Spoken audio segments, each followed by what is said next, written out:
గురు బ్రహ్మ గురు విష్ణు గురుదేవో మహేశ్వర గురు సాక్షాత్ పరబ్రహ్మ తస్మై శ్రీ గురవే నమః. ఓం తత్సత్. ఈరోజు శ్రీకృష్ణాష్టమి అని అందరికీ తెలుసు. కృష్ణాష్టమిని చాలా మార్లు మనం చేసుకున్నాము. అప్పుడు రాని వాళ్ళు కూడా ఇప్పుడు కొంతమంది వచ్చారు. సరే, దాని గురించి మనం ఇంకా కొంత ఎక్కువగా చెప్పుకుంటే, కృష్ణుడు ఉత్తర భారతదేశంలో పుట్టాడు అని ఉత్తర భారతదేశము దక్షిణ భారతదేశము రెండు భాగాలుగా విభజించి మనం ముందు నుంచి చెప్తూ వచ్చాం.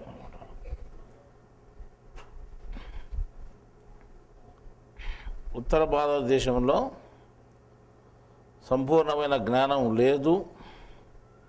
దక్షిణ భారతదేశంలోనే కృతయుగం మొదలుకొని కలియుగం వరకు ఈ 4 యుగాల కాలంలోనూ దక్షిణ భారతదేశంలోనే సంపూర్ణమైన జ్ఞానం ఉంది అని మనం అనేక మార్లు చెప్పాం. అయితే ఇప్పుడు కృష్ణుడే స్వయంగా ఉత్తర భారతదేశంలో పుట్టినప్పుడు ఆ సంపూర్ణమైన జ్ఞానం అక్కడ ఉందని మనం చెప్పుకోవచ్చు కదా. భగవద్గీతను సంపూర్ణమైన జ్ఞానంగా మనమే చెప్పినప్పుడు మన భగవద్గీత పుట్టినది అక్కడే కదా, కృష్ణుడు పుట్టినది కూడా అక్కడే కదా. మరి అటువంటిప్పుడు ఉత్తర భారతదేశంలో జ్ఞానం లేదు అని మీరు ఎట్లా అంటున్నారు అని మీరు ప్రశ్న వేయచ్చు. దాని మా సమాధానం ఏమంటే, ఎక్కడ చీకటి ఉందో అక్కడే దీపం అవసరము. చీకటి ఎక్కడుంది? అక్కడ ఉంది అన్నమాట. ఇక్కడ ఎప్పటికీ వెలిగే ఉంది. కాబట్టి ఆ చీకటి ఉన్న చోటికే దీపం అవసరం. కాబట్టి దేవుడు ఏం చేశాడంటే, అజ్ఞానం పూర్తి ఉన్నటువంటి ఆ ప్రాంతంలోనే దేవుడు స్వయముగా, అంటే ఒక మనిషి అవతారంలో పుట్టాల్సిన అవసరం వచ్చింది. అంటే కృష్ణుడుగా పుట్టాడు. కృష్ణుడు ఎవరు? ప్రత్యక్షంగా దేవుడైతే, ప్రత్యక్షంగా భగవంతుడైతే, పరోక్షంగా దేవుడు. అంటే దేవుడు ఆకారంతో పుడితే ఏమనిపించుకుంటాడు? భగవంతుడు అనిపించుకుంటాడు. అందువల్ల కృష్ణుడు భగవంతుడు. ఆ కృష్ణ భగవంతుడు వచ్చి ఎక్కడ పుట్టాడు? ఉత్తర భారతదేశంలో పుట్టాడు. ప్రపంచంలో భగవంతుడు ఎవరు అని అంటే, మనకు తెలిసినంత వరకు, తెలియని వాళ్ళు ఎవరైతే ఉన్నారో మనకు తెలియదు, కానీ తెలిసినంత వరకు కృష్ణుడు భగవంతుడు అని ధైర్యంగా చెప్పచ్చు. సరే, వ్యాస భగవాన్ అన్నారు కదా, ఇంకో భగవాన్ అన్నారు కదా. ఎంతమందికి భగవాన్ అని ఇప్పుడు ఈ మధ్యన కాలంలోనే, మనం ఉన్నటువంటి ఈ కాలంలోనే చాలా చోట్ల భగవాన్ భగవాన్ అనే పేర్లు చాలా వచ్చాయి కదా. చాలామందిని భగవాన్ అని పిలుస్తున్నాము. మళ్ళీ వీళ్ళంతా భగవాన్లు కాదా అని మీరు ప్రశ్న వేస్తే, వీళ్ళంతా భగవాన్లు అని మనం పేరు పిలుచుకున్నా కానీ సత్యానికి, వాస్తవానికి వీళ్ళంతా భగవాన్లు, భగవంతులు కాదు. ఎందుకు కాదు అంటే, వీళ్ళంతా తల్లి గర్భం నుంచి పుట్టినటువంటి వాళ్ళు కాదు. తల్లి గర్భంలో పుట్టినటువంటిది ఒకే ఒక శ్రీకృష్ణుడు. మళ్ళా మొదటికి వచ్చి మనమంతా తల్లి గర్భంలోనే కదా పుట్టినది అంటే, మీరు పుట్టలేదు అని ఇప్పుడు కూడా చెప్తున్నాము. మీ శరీరాలు పుట్టాయి, తల్లి గర్భం నుంచి మీ శరీరాలు పుట్టాయి, మీరు పుట్టలేదు. సజీవంగా ఎవరు పుట్టలేదు. తల్లి గర్భం నుంచి మీ శరీరం వచ్చి పూర్తి తయారై బయటకు వచ్చిన తర్వాత, ముక్కు రంధ్రాలు బయటపడినంత మాత్రాన కూడా మీరు అందులోకి చేరుండొచ్చు. శరీరం అంతా బయటపడిన తర్వాత కూడా చేరుండొచ్చు. ఈ రకంగా మీ శరీరాలు బయటకు వచ్చిన తర్వాత, తల్లి గర్భం నుంచి బయటకు వచ్చిన తర్వాతనే మీరు అందులోకి చేరినారు. కాబట్టి మీరు భగవంతులు కాదు, గర్భం నుంచి పుట్టినటువంటి వాళ్ళు కాదు. ఆయన సర్వత్రా వ్యాపించినటువంటి వాడు దేవుడు. అణువున వ్యాపించినటువంటి వాడు దేవుడు. మళ్ళా అంతటా వ్యాపించినటువంటి దేవుడు ఒక చోట ఉన్నాడు, ఒక చోట లేడు అని చెప్పడానికి అవకాశమే లేదు. అంతటా ఉన్నాడు అని చెప్పొచ్చు. అంతటా ఉన్నటువంటి దేవుడు మనుషుల్లోనూ, స్త్రీలలోనూ, పురుషుల్లోనూ, జంతువుల్లోనూ అంతటా వ్యాపించినటువంటి వాడు. గర్భం ధరించినట్టు స్త్రీలో కూడా ఉన్నాడు, గర్భంలో కూడా ఉన్నాడు, అనుగుణమున వ్యాపించున్నాడు. కాబట్టి ఎక్కడైతే ఆయన పుట్టాలనుకుంటాడో ఆ శరీరంలో సజీవంగా అక్కడి నుంచి వస్తాడు ఆయన. ఎవరు? దేవుడు. ఆ రకంగా వచ్చినటువంటి దేవుణ్ణి మనం ఏమంటాము అంటే భగవంతుడు అంటాము. సరే, ఇప్పుడు కృష్ణుడు భగవంతుడు అని మనకు తెలిసిపోయింది. ఈ కృష్ణుడు భగవంతుడు ఎక్కడ పుట్టాడు? ఉత్తర దేశంలో పుట్టాడు, మధుర ప్రాంతంలో. మళ్ళా మధురా ప్రాంతంలో పుట్టి సంపూర్ణమైన జ్ఞానాన్ని అక్కడ బోధించాడు. అక్కడ బోధించిన తర్వాత ఆ జ్ఞానము అక్కడ వ్యాపించాలని అనుకున్నాడు. అని అది అక్కడ వ్యాపించుకోకుండా, అంటే కొంత వ్యాపించినా కానీ అది పూర్తి అందరికీ అంటుకోలేదు. ఎవరికో కొంతమందికి అది లభ్యమైంది కానీ అందరికీ లభ్యం కాలేదు. కానీ ముఖ్యంగా ఎవరికి తెలియాలి అనే ఉద్దేశంతో ఆయన చెప్పాడు అంటే, అప్పటి కాలంలో వ్యాసుడు 18 పురాణాలు రాశాడు, తర్వాత 6 శాస్త్రాలను కూడా రాశాడు. షట్శాస్త్రములు, అష్టాదశ పురాణాలను వ్యాసుడు రాసి పెట్టాడు అన్నమాట. తర్వాత ఇంకా కొన్ని అతను సూత్రాలు రాశాడు. ఆ కాలంలో ఆయన చెప్పినటువంటివే వేదాలు, 4 వేదాలు కూడా ఆయనే రాశాడు అన్నమాట. ఇవన్నీ ఆయన చేత రాయబడితే అప్పుడు అందరూ ఆయన చెప్పినటువంటి వారినే గురిగా పెట్టుకొని వాటినే విశ్వసించి ఆయన చెప్పిన దాన్నే నడుచుకునేవాళ్ళు, దాని ప్రకారమే. అటువంటి సమయంలో ఈ వేదాలు, పురాణాలు ఆయన ద్వారా బహుళ ప్రచారంలోకి వచ్చాయన్నమాట. వచ్చిన తర్వాత అంటే చెప్పడం పొరపాటు, 6 శాస్త్రాలు చెప్పిన 6 శాస్త్రాలు కాదు, 6 శాస్త్రాలు ముందు నుంచి ఉన్నాయి. ఈయన రాసేటివి 4 వేదాలు, 18 పురాణాలు. అర్థమే? ఇప్పుడు ఈ 4 వేదాలు, 18 పురాణాలు ఆయన ద్వారా బయటకు వచ్చినారు. అవి ప్రచారంలోకి వెళ్ళిపోయినాయి. అవి ప్రచారంలోకి పోయిన దానివల్ల అక్కడ అధర్మాలు చెలరేగినాయి. కానీ ఇప్పుడు మనం చెప్పే మాట ఎట్లుందంటే, వేదాలు తెలుసుకున్న దానివల్ల అధర్మాల్లోకి మనిషి వెళ్ళిపోయినాడు అని మనం చెప్తున్నాం. మీకు కూడా అదే అర్థమవుతుంది. ఇంకా మేము కూడా చెప్పేది అదే అనమాట. ఇక్కడ వేదాలు లేనప్పుడు ఎట్లుంది, వేదాలు ఉన్నప్పుడు ఎట్లుంది అంటే, వేదాలు ఉంటే మనిషి అధర్మాల్లోకి వెళ్ళిపోయినాడు. వేదాలు సంబంధం లేకుండా ఉంటే ఏమవుతుంది అంటే ధర్మాల్లోకి వచ్చేదానికి అవకాశం ఉంది. ఒక తెల్లని కాగితం ఉంది, దాంట్లోకి దేన్నైనా రాయొచ్చు. ముందే కథ రాసి పెట్టాము. ఓ 4 కథలు రాసామనుకోండి, ఇప్పుడు దాన్ని ఇంకో దాన్ని రాసేదానికి కాదంటో ముందే ఓ పేపర్ నిండా కథలు రాసేసినాం. ఇంకా వేరే దాన్ని రాసేదానికి అవకాశం లేదు. అవి కథలే చెప్పబడతాయి, దాంట్లో చదువుకుంటాం మనం. అది కథలు అంటే కల్పించినటువంటివి, మనం వాస్తవం కావచ్చు, అవాస్తవం కావచ్చు, అవి వాటిని చదువుకుంటాం మనం. కానీ వేరే విషయం అందులో ఉండడానికి అవకాశం లేదు. ఆ రకంగానే ఈ 4 వేదాలు సృష్టించిన తర్వాత, ఆ 4 వేదాలే మనం తెలుసుకున్న తర్వాత మనిషి ఇంకోటి తెలుసుకోవడానికి అవకాశం లేకుండా పోయింది. మన తల్లిండా అవి నిండిపోయినాయి అన్నమాట. లేదనుకోండి, ఖాళీ పేపర్ ఉన్నప్పుడు మంచివైనా రాసుకోవచ్చు కదా, అంటేకి కథలు కాకుండా ఏవైనా రాసుకోవచ్చు కదా.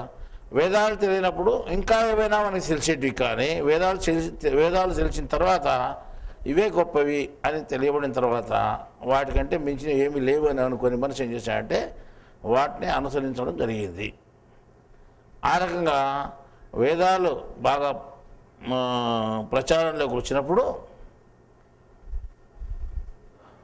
అందరూ వాటిని ఆచరించేటప్పుడు వేదాల్లో చెప్పినటువంటి 4 అధర్మాలు అందులో పూర్తి మనుషుల్లో ఇమిడిపోయినప్పుడు దేవుడు ఏం చేశాడంటే ధర్మాలు తెలియజేసేదానికి పూనుకున్నాడు అనమాట.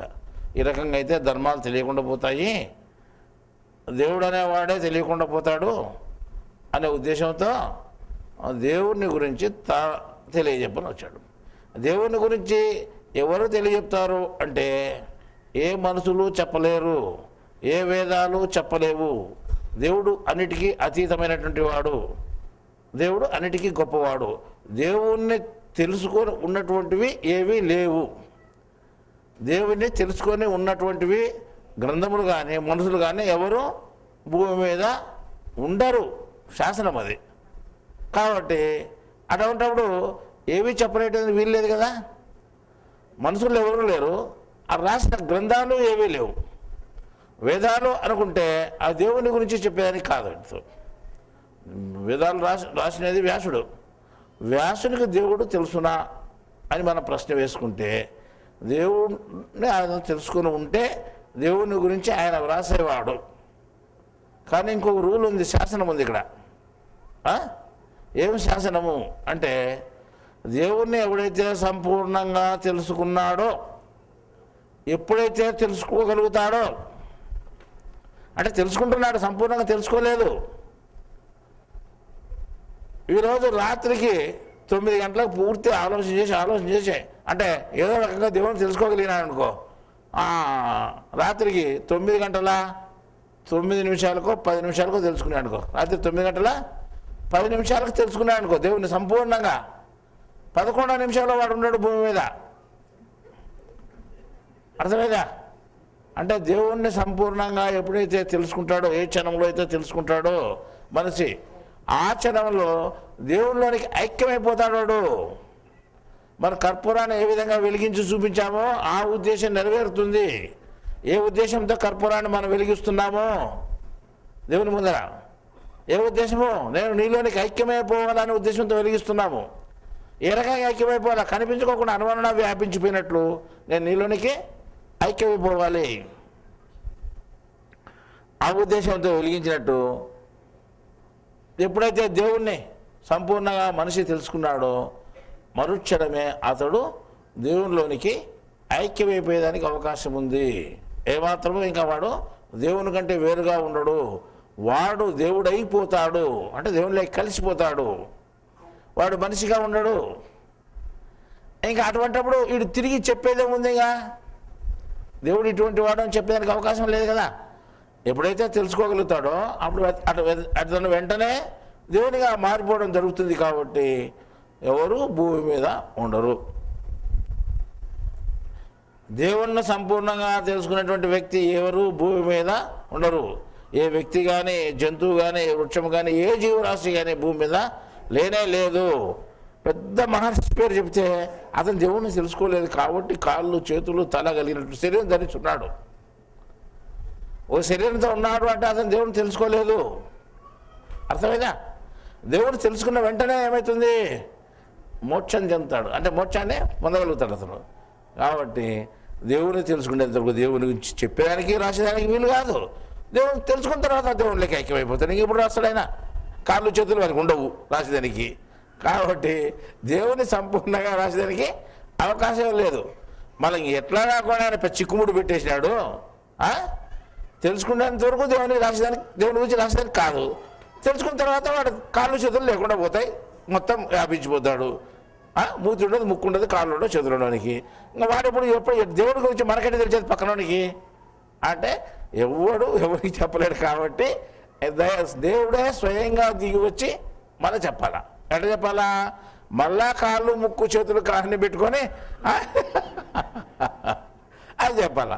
అట్ట పెట్టుకొని వచ్చామంటామని ఏదో పేరు పెట్టామనికి. అట్ట వస్తే ఏమంటాం మనం అని భగవంతుడు అంటాం. ఇంత మొట్టమొదట మనిషిగా ఉన్నప్పుడు దేవుని తెలుసుకునేంతవరకు చెప్పలేకపోయినాడు. దేవుని తెలుసుకున్న తర్వాత దేవుడికి ఐక్యమైపోయినాడు రూల్ ప్రకారము. ఇప్పుడు ఏం చేయాలి? దేవుడి విషయం మనకు మనసులో తెలిసాలంటే ఏం చేయాలి? దేవుడే చెప్పాలి. దేవుడికి తప్ప ఎవరికి తెలియదు విషయం అది. కాబట్టి దేవుడే చెప్పాలంటే దేవుడు తిరిగి మళ్ళీ ఇట్లా ఇదే రూపంలో రావాలా. ఈ రూపంలో వస్తే వాడిని ఏమంటాం మనము? భగవంతుడు అంటాం. కాబట్టి ఏ మనిషి దేవుని గురించి చెప్పలేడు. మానవ ఆకారంలో ఉన్నటువంటి భగవంతుడు మాత్రమే దేవుని గురించి చెప్పగలడు. సంపూర్ణమైన జ్ఞానాన్ని ఎవరు అందించగలడు అని అంటే ఒకే ఒక మనిషి అందించగలడు. ఎవడు అంటే సంపూర్ణంగా వ్యాపించి ఉండి, సంపూర్ణంగా ప్రపంచమంతా వ్యాపించి ఉండి, తర్వాత ఒక శరీరం ధరించి వచ్చి పుట్టి చెప్పేటువంటి వాడు. అంటే ప్రపంచమంతా వ్యాపించి ఉన్నాడు, ఒక శరీరాన్ని ధరించి వచ్చి పుట్టి ఉన్నాడు. ప్రపంచమంతా ఎవడైతే వ్యాపించున్నాడో వాడే శరీరాన్ని ధరించి పుట్టాడు, వాడే చెప్పాలి, వాడే గురువు. ప్రపంచానికంతా ఒకే ఏకైక గురువు ఒకే వాడు ఉన్నాడు, వాడే దేవుడు, వాడే భగవంతుడు. ప్రపంచంకంతా ఒకడే గురువు. ప్రపంచంలో గురువులు చాలామంది ఉన్నారు కదా, గురు ఉపదేశం వాళ్ళు ఇచ్చేవాళ్ళు, గురు ఉపదేశం ఇచ్చేవాళ్ళు చాలామంది ఉన్నారు కదా. అంటే అవన్నీ తతంగాలు బయట వ్యాపారాలు మాకు తెలియవు, కానీ మాకు తెలిసింది ఒకటే రూలు, ఏమని గురువు ఒకడే, సంపూర్ణ జ్ఞానం చెప్పాడు ఒకడే. సంపూర్ణ జ్ఞానం ఎవడైతే చెప్తాడో వాడే గురువు. 2 అక్షరాల మంత్రం చెప్పేవాడు, 4 అక్షరాల మంత్రం చెప్పాడు, 10 అక్షరాల మంత్రం చెప్పేవాడు గురువు కాదు. అర్థమైందా? వాడు అక్షరాలు మంత్రం చెప్పుకోవచ్చు కానీ, లేదా ఇంకోటి చెప్పుకోవచ్చు కానీ సంపూర్ణమైన జ్ఞానం కాదు అది. సంపూర్ణమైన దేవుని గురించి చెప్పే విధానం లేదు. ఏ మనిషి ఎవరు చెప్పలేరు, చెప్పే మనిషి ఒకడే. ఎవడు? వాడొక్కడే గురువు, వాడినే మనం భగవంతుడు అంటాం. భగవంతునే గురువు అంటాం, గురువునే భగవంతుడు అంటాం. ప్రపంచంలో ఒకడే ఉంటాడు ఎప్పుడైనా కానీ గురువు. గురువు ప్రపంచానికంతా అమెరికాలో ఉండొచ్చు, ఆఫ్రికాలో ఉండొచ్చు, భారతదేశంలో ఉండొచ్చు, ఎక్కడైనా ఉండొచ్చు. కానీ ప్రపంచంలో గురువు ఉంటే వేరే ఒక దేశానికి ఒక గురువు పుడతాడంటే అట్ట కూడా లేదు, ఒక్కతోనే వచ్చేది. అది ప్రపంచం మొత్తం మీద ఏ దేశంలో అయినా ఆయన ఉండొచ్చు. ఎవరు? ఆ గురువు అంటే భగవంతుడు. అర్థమైందా? అంటే ఒకవేళ కంటిన్యూగా ఈ దేశంలో లేకపోతే ఆ దేశంలో, ఆ దేశం లేకపోతే ఈ దేశంలో ఎక్కడో చాటు ఉంటాడు అనేదానికి అటువంటి అవకాశం కూడా లేదు. భూమి మీద ఎప్పుడైతే అంటే ప్రపంచంలో ఎప్పుడైతే అధర్మాలు చెలరేగిపోయి ధర్మాలు లేకుండా పోయేదానికి అవకాశం ఏర్పడిందో, ధర్మాలకు ముప్పు ఏర్పడిందో, అప్పుడు ధర్మాలను తెలియజేసే నిమిత్తము ఆయన భూమి మీదకి వస్తాడు. అర్థమైందా? భగవద్గీత రూపంలో చెప్పినటువంటివైనా ధర్మాలు అని అంటే భగవద్గీత రూపంలో భారతదేశంలో చెప్పాడు. భగవద్గీత రూపంలో ధర్మాలు తెలియజేసినటువంటిది భారతదేశంలోనే. అర్థమైందా? కానీ ఇంకో దేశంలో ఆయన పుట్టలేదు, ఇంకో దేశంలో చెప్పలేదు, మన అవకాశం లేదు. ఎక్కడ పుట్టాడో మనకు తెలియదు. కానీ మనకు తెలిసినంత వరకు భారతదేశంలో ద్వాపరయుగం చివరిలో కృష్ణుడిగా పుట్టాడు. దాన్ని ఆయన పుట్టినటువంటి జన్మ గొప్పది. ఎందుకు గొప్పది అంటే ఆయన సంపూర్ణమైన జ్ఞానం చెప్పినటువంటి భగవంతుడిగా మనము కొంతకాలానికి గుర్తించుకున్నాం. ఆయన ఉన్నప్పుడు గుర్తించలేదు. ఆయన ఏమాత్రం గుర్తించలేదు. సరే, కొంతకాలం మరి గుర్తించగలిగినాం ఈరోజు మనము. అది మనం చెప్తా అంటే అట్లా నా కృష్ణుడు అంటాడా, అల్లరోడు కాదా అంటున్నారు. అల్లరోడు కాదయా, ఆయన గెట్టోడు అని మనం చెప్తే, ఏవబ్బా మీరు చెప్తాడా కృష్ణుడు, మేము ఎవరు నమ్మలేదు. మళ్ళీ ఎక్కడే పెద్ద పూజలు ఎవరు అంటే ఎవరు చేసినారని లేదు, ఇంకోటి చేయడానికి కాదు. నీకు తెలిసిన జ్ఞానం ప్రకారం నువ్వు చూసుకుంటే అది జ్ఞానం అంటే పలాంటి తెలిస్తే కదా వీళ్ళకు.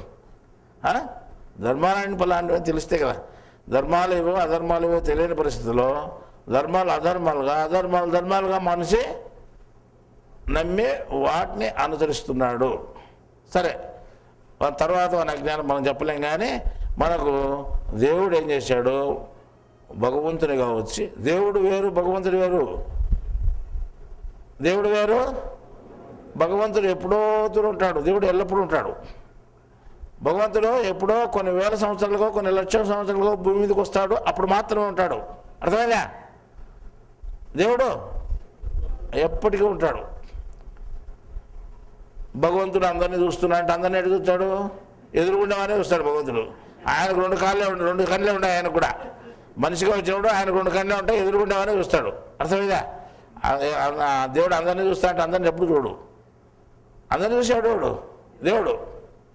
అట్లా దేవునికి భగవంతునికి తారతమ్యం తెలియకుండా మాట్లాడే వాళ్ళు మొత్తం ఉన్నారండి. స్వామీజీలో మాట్లాడుతున్నారు. అట్లా మామూలుగా ప్రజానికం కాకుండా మీరు మాట్లాడడం తప్పులేదు, కానీ మీరు తెలుసుకునేవాళ్ళు, తెలియజెప్పేవాళ్ళే ఆ దేవుణ్ణి భగవంతుని ఇద్దరిని ఏకం చేసి కూర్చున్నారన్నమాట. అంటే వాళ్ళకుండే భేదం తెలియకుండా పోయింది. దేవుడు చెప్పేశాడు భగవంతుడు అంటారు, భగవంతుడి గురించి చెప్పేశాడు దేవుడు అంటున్నారు. అదే ఈ రకంగా మనం లెక్కించి చూస్తే దేవుడు వేరు, భగవంతుడు వేరు. భగవంతుడు ఎక్కడ పుట్టినా ఆయన గురువుగా పుడతాడు. ఒకవేళ దేవుడు భగవంతునిగా పుట్టినాడు, ఇంకా పుట్టి ఉన్న 4 నాళ్ళు ఏదో కాలం గడుపుకొని పోతాడు అంటే అట్లేదు. జ్ఞానం చెప్తాడు, ధర్మాన్ని తెలియజెప్తాడు. ధర్మాన్ని తెలియజెప్పడం మనకి ఏమవుతాడు? అతను గురువు అవుతాడు. మొట్టమొదటి దేవుడు, తర్వాత భగవంతుడు, ఆ తర్వాత గురువు, ఆ తర్వాత ఏమవుతాడు? మళ్ళీ దేవుడు అయిపోతాడు ఆయన. అర్థమైందా? ఇప్పుడు ఈ రకంగా మన జ్ఞానం తెలుసుకోగలిగితే ఆయన ద్వారా ఆయన మనకు గురువు అయ్యారు. మనం తెలుసుకున్నా తెలియకపోయినా ఆయన మాత్రం పుట్టినప్పుడు భగవంతుడే. సరే, ఆ భగవంతుడు మనకు ద్వాపర యుగంలో కృష్ణునిగా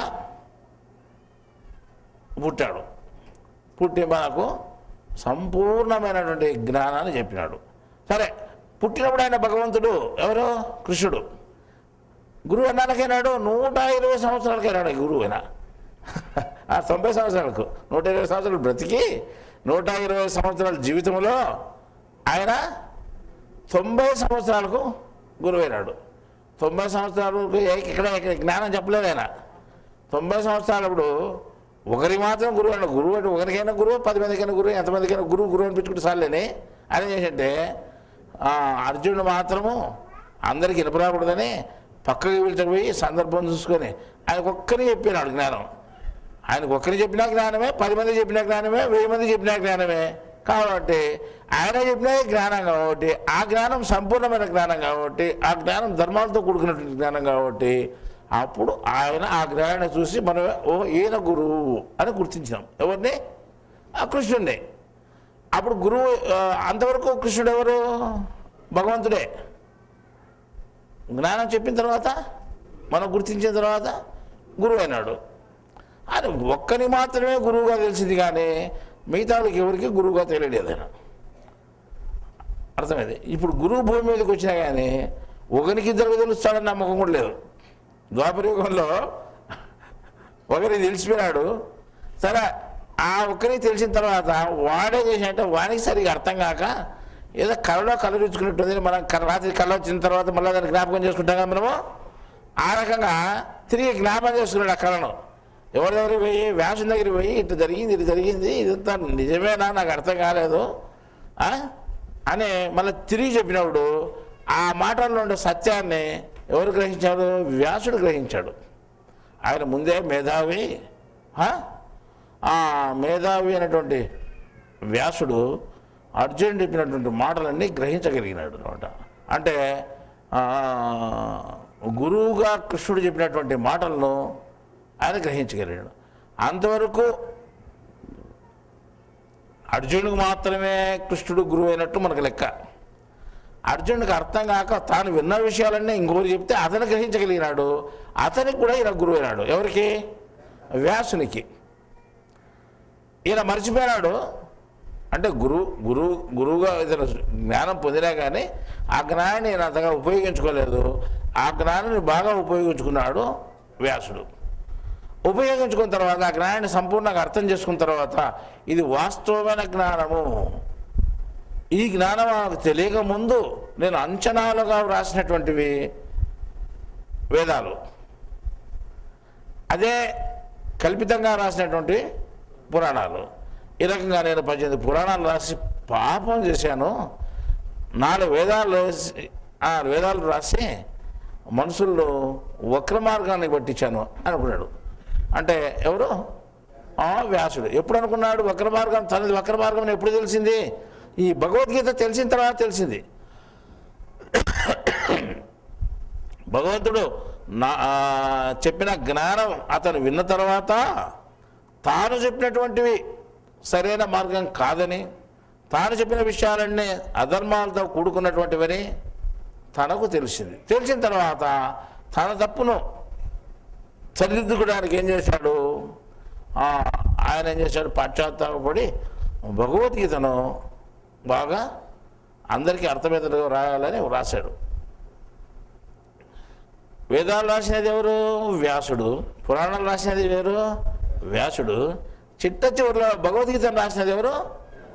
వ్యాసుడే. భగవద్గీతను రాసినది కూడా వ్యాసుడే.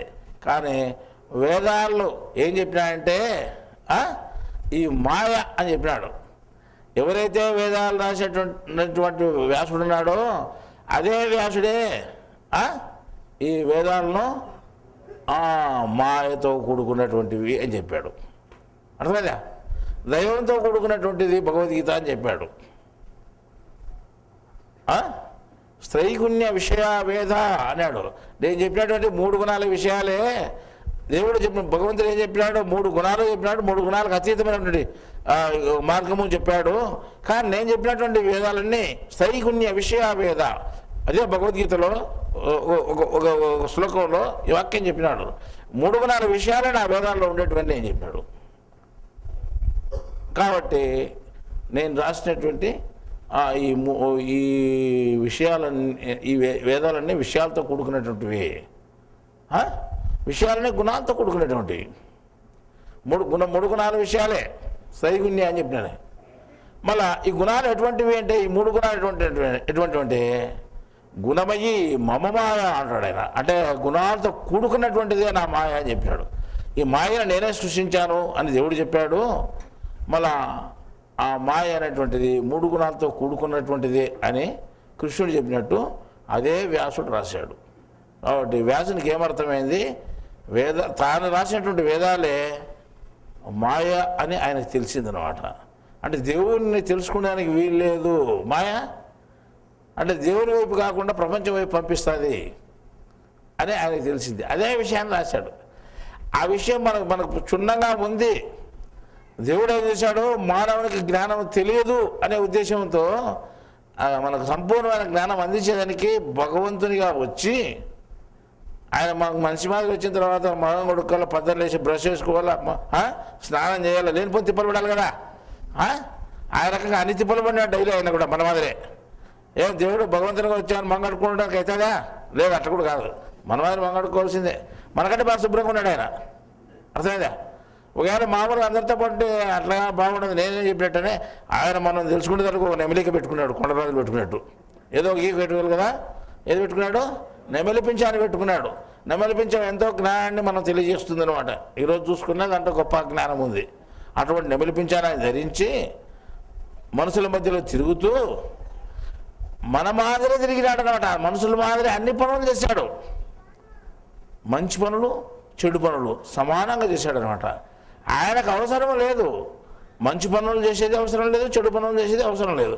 అయినా మనుషులకు మార్గదర్శకత వరకు, మనుషులకు మార్గం చూపించడానికోసరకు ఆయన ఏం చేశాడంటే అన్ని పనులు చేశాడు అనమాట. చేసి ఈ విధంగా నడుచుకోవచ్చుని ఒక దారిని చూపించాడు ఆయన. ఆ విధానము మనకు తెలియకుండా పోయింది. ఆయన కూడా మామూలు మనసు కిందకే లెక్కేసాము. అన్ని పనులు చేసి తన చివరకు జ్ఞానాన్ని కూడా బోధించాడు. మరి ఆయన అన్ని పనులు చేశాడు కదా అంటే కదానే మేము కూడా చెప్తాను. ఇది ఆయన అన్ని పనులు చేశాడు కాబట్టి ఆయన మాదిరి నువ్వు కూడా ఉండొచ్చు. ఆయన అన్ని పనులు చేయకోకుండా, నీ మాదిరి డ్రెస్ చేసుకోకుండా, నీ మాదిరి బయట తిరుగుకోకుండా, నీ మాదిరి ప్రపంచంతో అంత మనుషులతో మాట్లాడుకోకుండా సపరేట్గా ఉంటే ఆయన అంటే ఆయన కూర్చుని నాకు అన్ని చెల్లుతాయిలే, మనకి పద్దలు లేచిన పని చేయండి కుదరదులే అని మీరు అనొచ్చు. మీ మాదిరి పొద్దున్న లేచి ఉదయం లేచినప్పుడు ఉంటే ఆయన కూడా పని చేసి మీ మాదిరి అన్ని పనులు చేశాడు కాబట్టి ఆయన అంటే చూడు మీరు చేసేట్టే నేను చేశాను కదా, మళ్ళీ నేను చేసేట్టే మీరెందుకు ఉండకూడదు అని అన్నాడు. మీరు చేసినట్టే నేను చేశాను. కౌరవ సభలో పంచాయతీ వినాడు. పంచాయతీ పోయి ఆడేమన్నా నీతిగా పంచాయతీ చేశాడా, న్యాయంగా చేశాడైనా? లేదు. వాళ్ళంతా రాజ్యమంతా ఓడిపోయినారు. వారంతా ఓడిపోయినది వాస్తవమే, రాజ్యమంతా నీకు వచ్చినది వాస్తవమే. కానీ వాళ్ళ బ్రతుకుతారు కనీసం 5 మందికి 5 ఊళ్ళు ఇమ్మని అడుగుతున్నారు అని బిచ్చం కోసం పోయినాడు ఆయన అడిగేదానికి. దుర్యోధన దగ్గరికి పోయి అడిగి అంతటితో ఫుల్ స్టాప్ చేసి వాడు ఏం చెప్తాడో చూసిన తర్వాత మాట్లాడమనుకున్నాడా. ఫుల్ స్టాప్ లేకుండా మాట్లాడాడు. ఏమని కావా ఫుల్ స్టాప్ లేకుండా మాట్లాడాడు ఆయన. 5 ఊళ్ళు ఇమ్మన్నారు. ఒకవేళను దయదలిచి ఇచ్చినా పర్వాలా, ఇవ్వకపోతే మాత్రం ఇది ఇట్ట కొడతాడంట, వాడు అట్ట కొడతాడంట. ధర్మరాజు పెద్ద పులి అవుతాడంట. ధర్మరాజు పెద్ద అంటే భీముడు సింహమే అవుతాడంట నేను చంపేదానికి.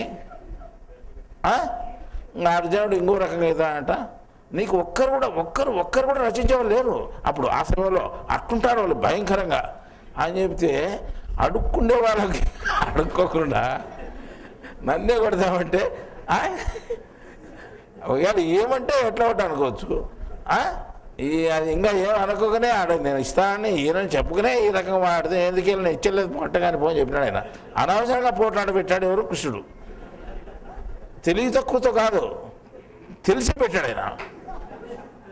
ఒకవేళ ఈయన అడిగి వాటికి పుల్ స్టాప్ చేసింటే అతను ఇచ్చు కదా ఊరిని అనవసరంగా తెలివి తక్కువ. అంటే తెలివి తక్కువ కాదు, మీరు ఎట్లా తెలివి తక్కువ పనులు చేస్తారో నేను అటు తెలివి తక్కువ పనులు చేస్తాను. అయినా కానీ తెలివి తక్కువ తెలివి ఎక్కువ తప్పు మంచి అన్ని పనులు చేసి చూపిస్తున్నాను నేను. చూపించిన అట్లా చూపించు మీరు కృష్ణుడు మా మాదిరి ఉన్నాడు కదా, మరి ఆయన జ్ఞానం పొందినాడు కదా, మేము కూడా జ్ఞానం పొందొచ్చు కదా అని మీరు నా మాదిరి నడుచుకోవచ్చు. లేదనుకో నేను సపరేట్గా ఎర్ర దుస్తులు వేసుకొని జపమాలలో జపించుకుంటుంటే ఆయనంటే ఏం పనిలేదు పాటలేదు ఎర్రగుడ్డలు వేసుకొని కూర్చున్నాడు గడ్డ పెంచుకొని. మనకు ఆ పద్ధతులు వేసే పనులు ఉన్నాయి కదా, మనకెట్లా సాధ్యమవుతుందని మీరు అనొచ్చు. అట్లా కాకుండా మీరు ఎట్లున్నారో ఆయన కూడా అట్లా ఉండి చూపించాడు. ఎవరో? కృష్ణుడు. అంతే కదా. అంటే అందరికీ సాధ్యమవుతుంది జ్ఞానము అనే లెక్కపాదిని ఆయన కనిపించాడు అన్నమాట. సర్వస్థానాల మనిషిగా ఉంటే ఆయన అన్నీ అంటే చేసి చూపించి మళ్ళీ ఆ జ్ఞానాన్ని అనుసరించవచ్చు అని కూడా చెప్పారు. కాబట్టి ఎవరు ఇక్కడ అనుమానం పడాల్సిన పని లేదు. నువ్వు నీ జీవితంలో దొంగమైనా పర్వాలేదు, ఆయన దొంగే ఆయన కూడా ఒకప్పుడు. కాబట్టి నువ్వు దొంగమైన జ్ఞానం రాదనుకోవాల్సిన పని లేదు, నువ్వు దొంగమైన జ్ఞానం వస్తుంది. ఎందుకంటే ఆయన నీకంటే పెద్ద దొంగ. దొంగలంతా మా గురువు అంటారు కృష్ణుడిని, అంతే కదా.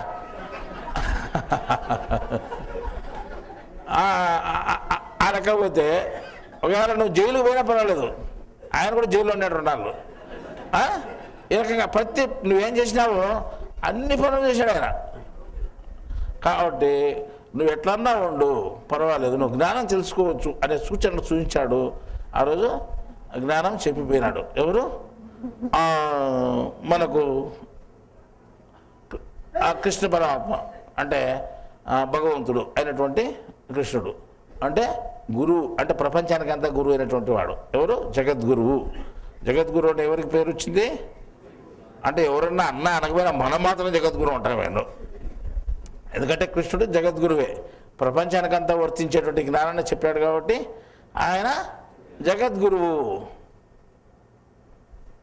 ఇవాళ గురువులు అని పేరు ఎవరైనా పెట్టుకున్నా కానీ ఆయన ఎట్లా అంటే వానికి కొస్సి ముక్కుంది, నాకు నడ్డి ముక్కుంది అని ఇక్కడ ముక్కు అంత అణిగిపోయిన ముక్కు ఉంది అనుకో ఎవరికన్నా, వాడే చేశాడంటే ఓ బురద తీసుకొని మడసంగా పెట్టుకున్నాడట. అంటే కరెక్ట్ ఇక్కడ నుండి ఇక్కడ బాగుండేదటగా, ముక్కుదల బాగా పైనుంచి కిందికి ఉండేదట పెట్టుకున్నాడట. అణిగిపోయిన ముక్కుకు సరి చేసుకుని గబకం తుమ్మితే పడక ఓడిపోయిందట అది. అట్టుంటుంది అన్నమాట. ఆ రకంగా ఈ గురువులు అనేటువంటి వాళ్ళు ఒకవేళ ఎంత గురువులైనా కానీ వాళ్ళు గురువులు కాగానే ఎక్కడోసారి తెలియబడుతుంది. ఎట్లా తెలియబడుతుంది అంటే వాళ్ళు చెప్పేటివన్నీ రాసిన బుక్కల్లోటివే. ఇంతకుముందు రాసింటారు చూడు, నాకు చెప్పింటారు చూడు, ఆ విషయాలే చెప్తుంటారు ఈ గురువులంతా. ఎంత పెద్ద స్వామీజీలు చెప్పినా కానీ ఏదో ఒకటి రాసినటువంటిది అంటే ఆ శ్లోకాన్ని కంఠపాఠం చేసుకొని హాయిగా చెప్తారన్నమాట, మెత్తగా. అంటే సులభంగా అవి ఈజీ కంఠపాఠం వచ్చేస్తాయి. అంటే బుద్ధి ఎక్కువ ఉంటుంది కాబట్టి తొందరగా గ్రహించుకొని అవి ఒక తూరు చూస్తాడు, నేర్చుకోగలిగి తిరిగి చెప్పగలుగుతారు. కానీ వాడు ఎంత బాగా చెప్పినా ఫలానా గ్రంథంలో ఫలానా పేజీలో ఫలానా వాక్యంలో ఫలానా ఉంది అని వాడు చెప్పినా కానీ అది అక్కడ రాసినట్టుదే. ఫలానా వేదంలో ఫలానా మంత్రంలో ఫలానా ఉంది అంటారు, ఫలానా భగవద్గీతలో ఫలానా అధ్యాయంలో ఫలానా శ్లోకంలో ఇది ఉంది అని ఆ శ్లోకం చదివేస్తారు. అంటే అంత బెరిబెరి చెప్తారు. ఎంత పెద్ద జ్ఞాపక శక్తి అంటే జ్ఞాపక శక్తి, అది జ్ఞాపకమే. అంటే అక్కడ ఉన్నదాన్ని తిరిగి చెప్పేది పని, అంతేగాని లేనిదాన్ని చెప్పేది కాదు. ఎంత పెద్ద స్వామీజీ అయినా కానీ ఉన్నదాన్ని చెప్తున్నా కానీ లేనిదాన్ని చెప్పలేదు అనమాట. అర్థం లేనిదాన్ని చెప్పేదాన్ని మనం తెలిస్తే కదా, తెలియదు అన్నమాట. లేనిదాన్ని చెప్పాలంటే నీకు తెలియదని ఎవరికి తెలియదని చెప్పాలంటే ఎవరికి సాధ్యమవుతుంది? అది ఒక గురువుకే సాధ్యమవుతుంది. మళ్ళీ వీళ్ళు గురువులే కదా అంటే వీళ్ళంతా పెట్టుడు ముక్కు ఉన్నటువంటి గురువులు, వీళ్ళు పుట్టుడు ముక్కు కాదు, పుట్టిన ముక్కు కాదు, ఇది పెట్టిన ముక్కు. కాబట్టి ఈ నిజంగా గురువులు కాదు, ఇవన్నీ మట్టి ముక్కులే. తోలుముక్కులు కాదు. అర్థమైందా? ఆ రకంగా ఉండేవాడు ఒకడే గురువు, ప్రపంచానికంతా ఒకడే ఉంటాడు. ఆ గురువు పుట్టినటువంటి దినం ఈరోజు. ఏ గురువు? జగద్గురు. జగద్గురు ఎవరు? భగవంతుడు. భగవంతుడు ఎవరు? ఆ మొదలలో పుట్టినాడు. ఎక్కడ? ఉత్తర దేశంలో. దక్షిణ దేశంలో జ్ఞానం ఉంది, ఉత్తర దేశంలో ఆయన పుట్టాడు. అంటే ఉత్తర దేశంలో ఎందుకు జ్ఞానం లేదు? ఉత్తర దేశంలో లేదనే పుట్టాడు ఆయన. ఉత్తర దేశంలో లేదనే పుట్టాడు, అక్కడ చెప్పినాడు. అయినా వాళ్ళు గ్రహించుకోలేదు. గ్రహించుకున్నాడు ఒకడే. ఎవరు? వ్యాసుడు. వ్యాసుడు ఒక్కడు గ్రహించుకుంటే వీడు మా కులంలో తప్పు పుట్టాడు వీడు అని అతన్ని కూడా అతను చనిపోయేంత వరకు, చనిపోయిన తర్వాత ఆయన రాసిన గ్రంథంలో కొట్టేసి కొన్ని ఎక్కించారన్నమాట. ఆయన రాసిన గ్రంథంలోకి కొన్ని వ్యాసుడు రాసినట్టే మిగతా వాళ్ళు కల్పించి రాయడం కూడా జరిగింది. అదే భగవద్గీతను వ్యాసుడు రాస్తే ఆ భగవద్గీతలోనే కల్పిత శ్లోకాలు ఉన్నాయని మనం చెప్పాం. కల్పిత శ్లోకాలు ఎవరు రాశారు? వ్యాసుడు పోయిన తర్వాత తర్వాత అతని స్థానంలో ఉన్నటువంటి, అంటే ఆ రాయగలిగినట్టు స్తోమత కలిగినటువంటి వాళ్ళు మళ్ళీ ఆ శ్లోకాలను దాంట్లో రాసి చూపించడం జరిగింది. అది భగవద్గీత కాదు. వ్యాసుడు చెప్పినది మాత్రం భగవద్గీత. వ్యాసుడు కొన్ని శ్లోకాలు చెప్తే కొన్ని ఎక్స్ట్రా శ్లోకాలు చెప్పి సరిచేశారు. ఈ రకంగా గతంలో జరిగింది. ఇప్పుడు జగద్గురు అని మనం కృష్ణుడిని మనం చెప్పుకుంటున్నాం కదా. మళ్ళీ జగద్గురు పోతూ పోతూ అంటే తన జ్ఞానం చెప్పిపోయినాడు కదా, మళ్ళీ ఆ జ్ఞానం మనకు అది తెలిసింది కదా. తర్వాత ఆయన ఇంకా చెప్పాల్సి పని లేదు, ఆయన చెప్పిన జ్ఞానమే పర్మనెంట్గా ఉంటుంది కదా భూమి మీద అని మనం అనుకుంటున్నాం. అంటే ఆయన ఉండాలి అది. కానీ ఈ బదులు కూడా మన దగ్గర భగవద్గీత ఉంది. ఆయన భగవద్గీత రూపంలోనే కాదు, ఇంకో కొన్ని చోట్ల ఇంకో కొన్ని, అంటే ఇవే ధర్మాలనే వేరే రూపంలో కూడా చెప్పాడు. ఏ రూపంలో చెప్పినా జ్ఞానం జ్ఞానమే, ధర్మాలు ధర్మాలే. అధర్మాలు అధర్మాలే అవుతాయి, దానికి వ్యతిరేకం ఉండేటువంటి. అర్థమైందా? ధర్మాలు కానిటువంటి అధర్మాలు అవుతాయి. సరే, అటువంటి ధర్మాలు భూమి మీద ఉన్నాయి కదా అంటే ఉన్నాయి. అవి తెలియకుండా పోయినాయి.